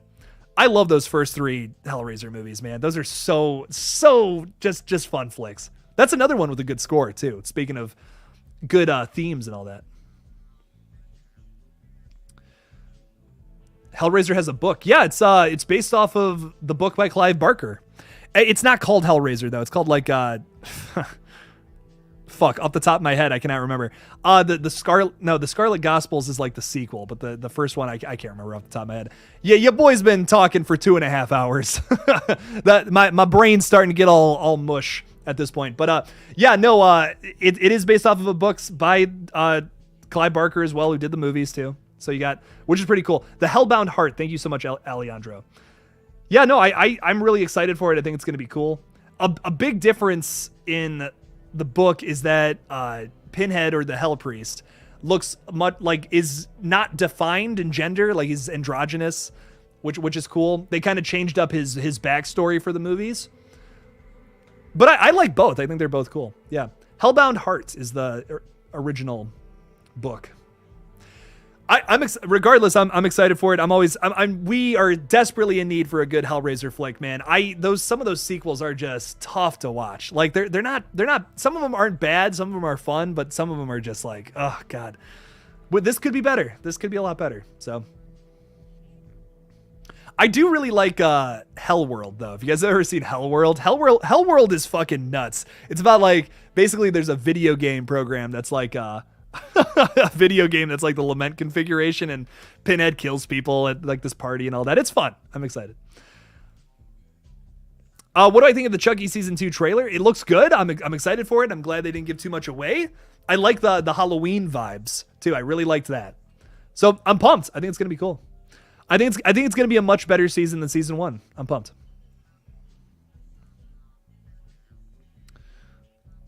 What's up, CJ? CJ's here. What is up? What's up? Talking a little bit about, hey, CJ, we're talking a little bit about everything. We're talking about horror movies. We were talking about fucking music earlier, some weird shit. We were having a motivational speaking. We were talking motivational shit. It was awesome. We were doing a lot of crazy talking. Your boy is, I'm not gonna lie, your boy's getting pretty hungry. Now I hear you're hungry for a snack, and Chester Cheetos got your back.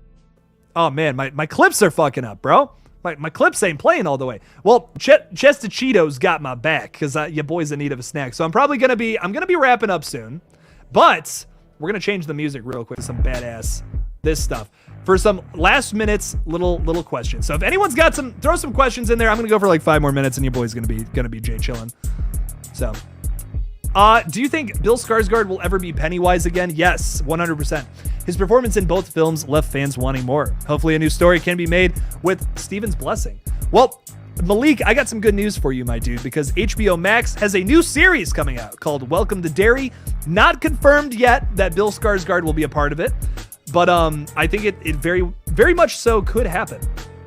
I feel like the music's too loud. I'm gonna there we go. Not confirmed. Like I said, Bill Skarsgård is not confirmed, but like they kind of have to have him, I think. So hopefully we get Bill Skarsgård as Pennywise again. And this series, I think, is going to be sick. It's going to be like a prequel to all the shit that Pennywise was doing before he met the Losers Club. So I'm excited. Favorite horror remake to you? Evil Dead 2013 by a long shot. I think it is easily the best horror remake ever made. I don't know. It's a perfect film. It's a masterpiece on its own, even if it wasn't based off of something else. So good. What else do I want to talk about? What's up, Jason? Welcome to the stream. We're wrapping up here, but hey, I'm taking some questions too. So throw something at me, Jason. What character are you most excited to see in Scream 6? I'm really excited to see Samara Weaving. I gotta be honest. I'm just really excited to see Samara Weaving. Whatever she plays, I know she's gonna kill it. So I'm really, really excited for that. It's gonna be fucking awesome. What's your favorite part from Halloween Kills? My favorite. Oh, what's my favorite part of Halloween Kills? I love a lot of the kills. The light bulb kill was probably my number one. That was really my favorite. That was so fucked up and so brutal. That whole sequence was really good. I loved Cameron's death too. Cameron's death is really sick. A lot of people were really loving on that.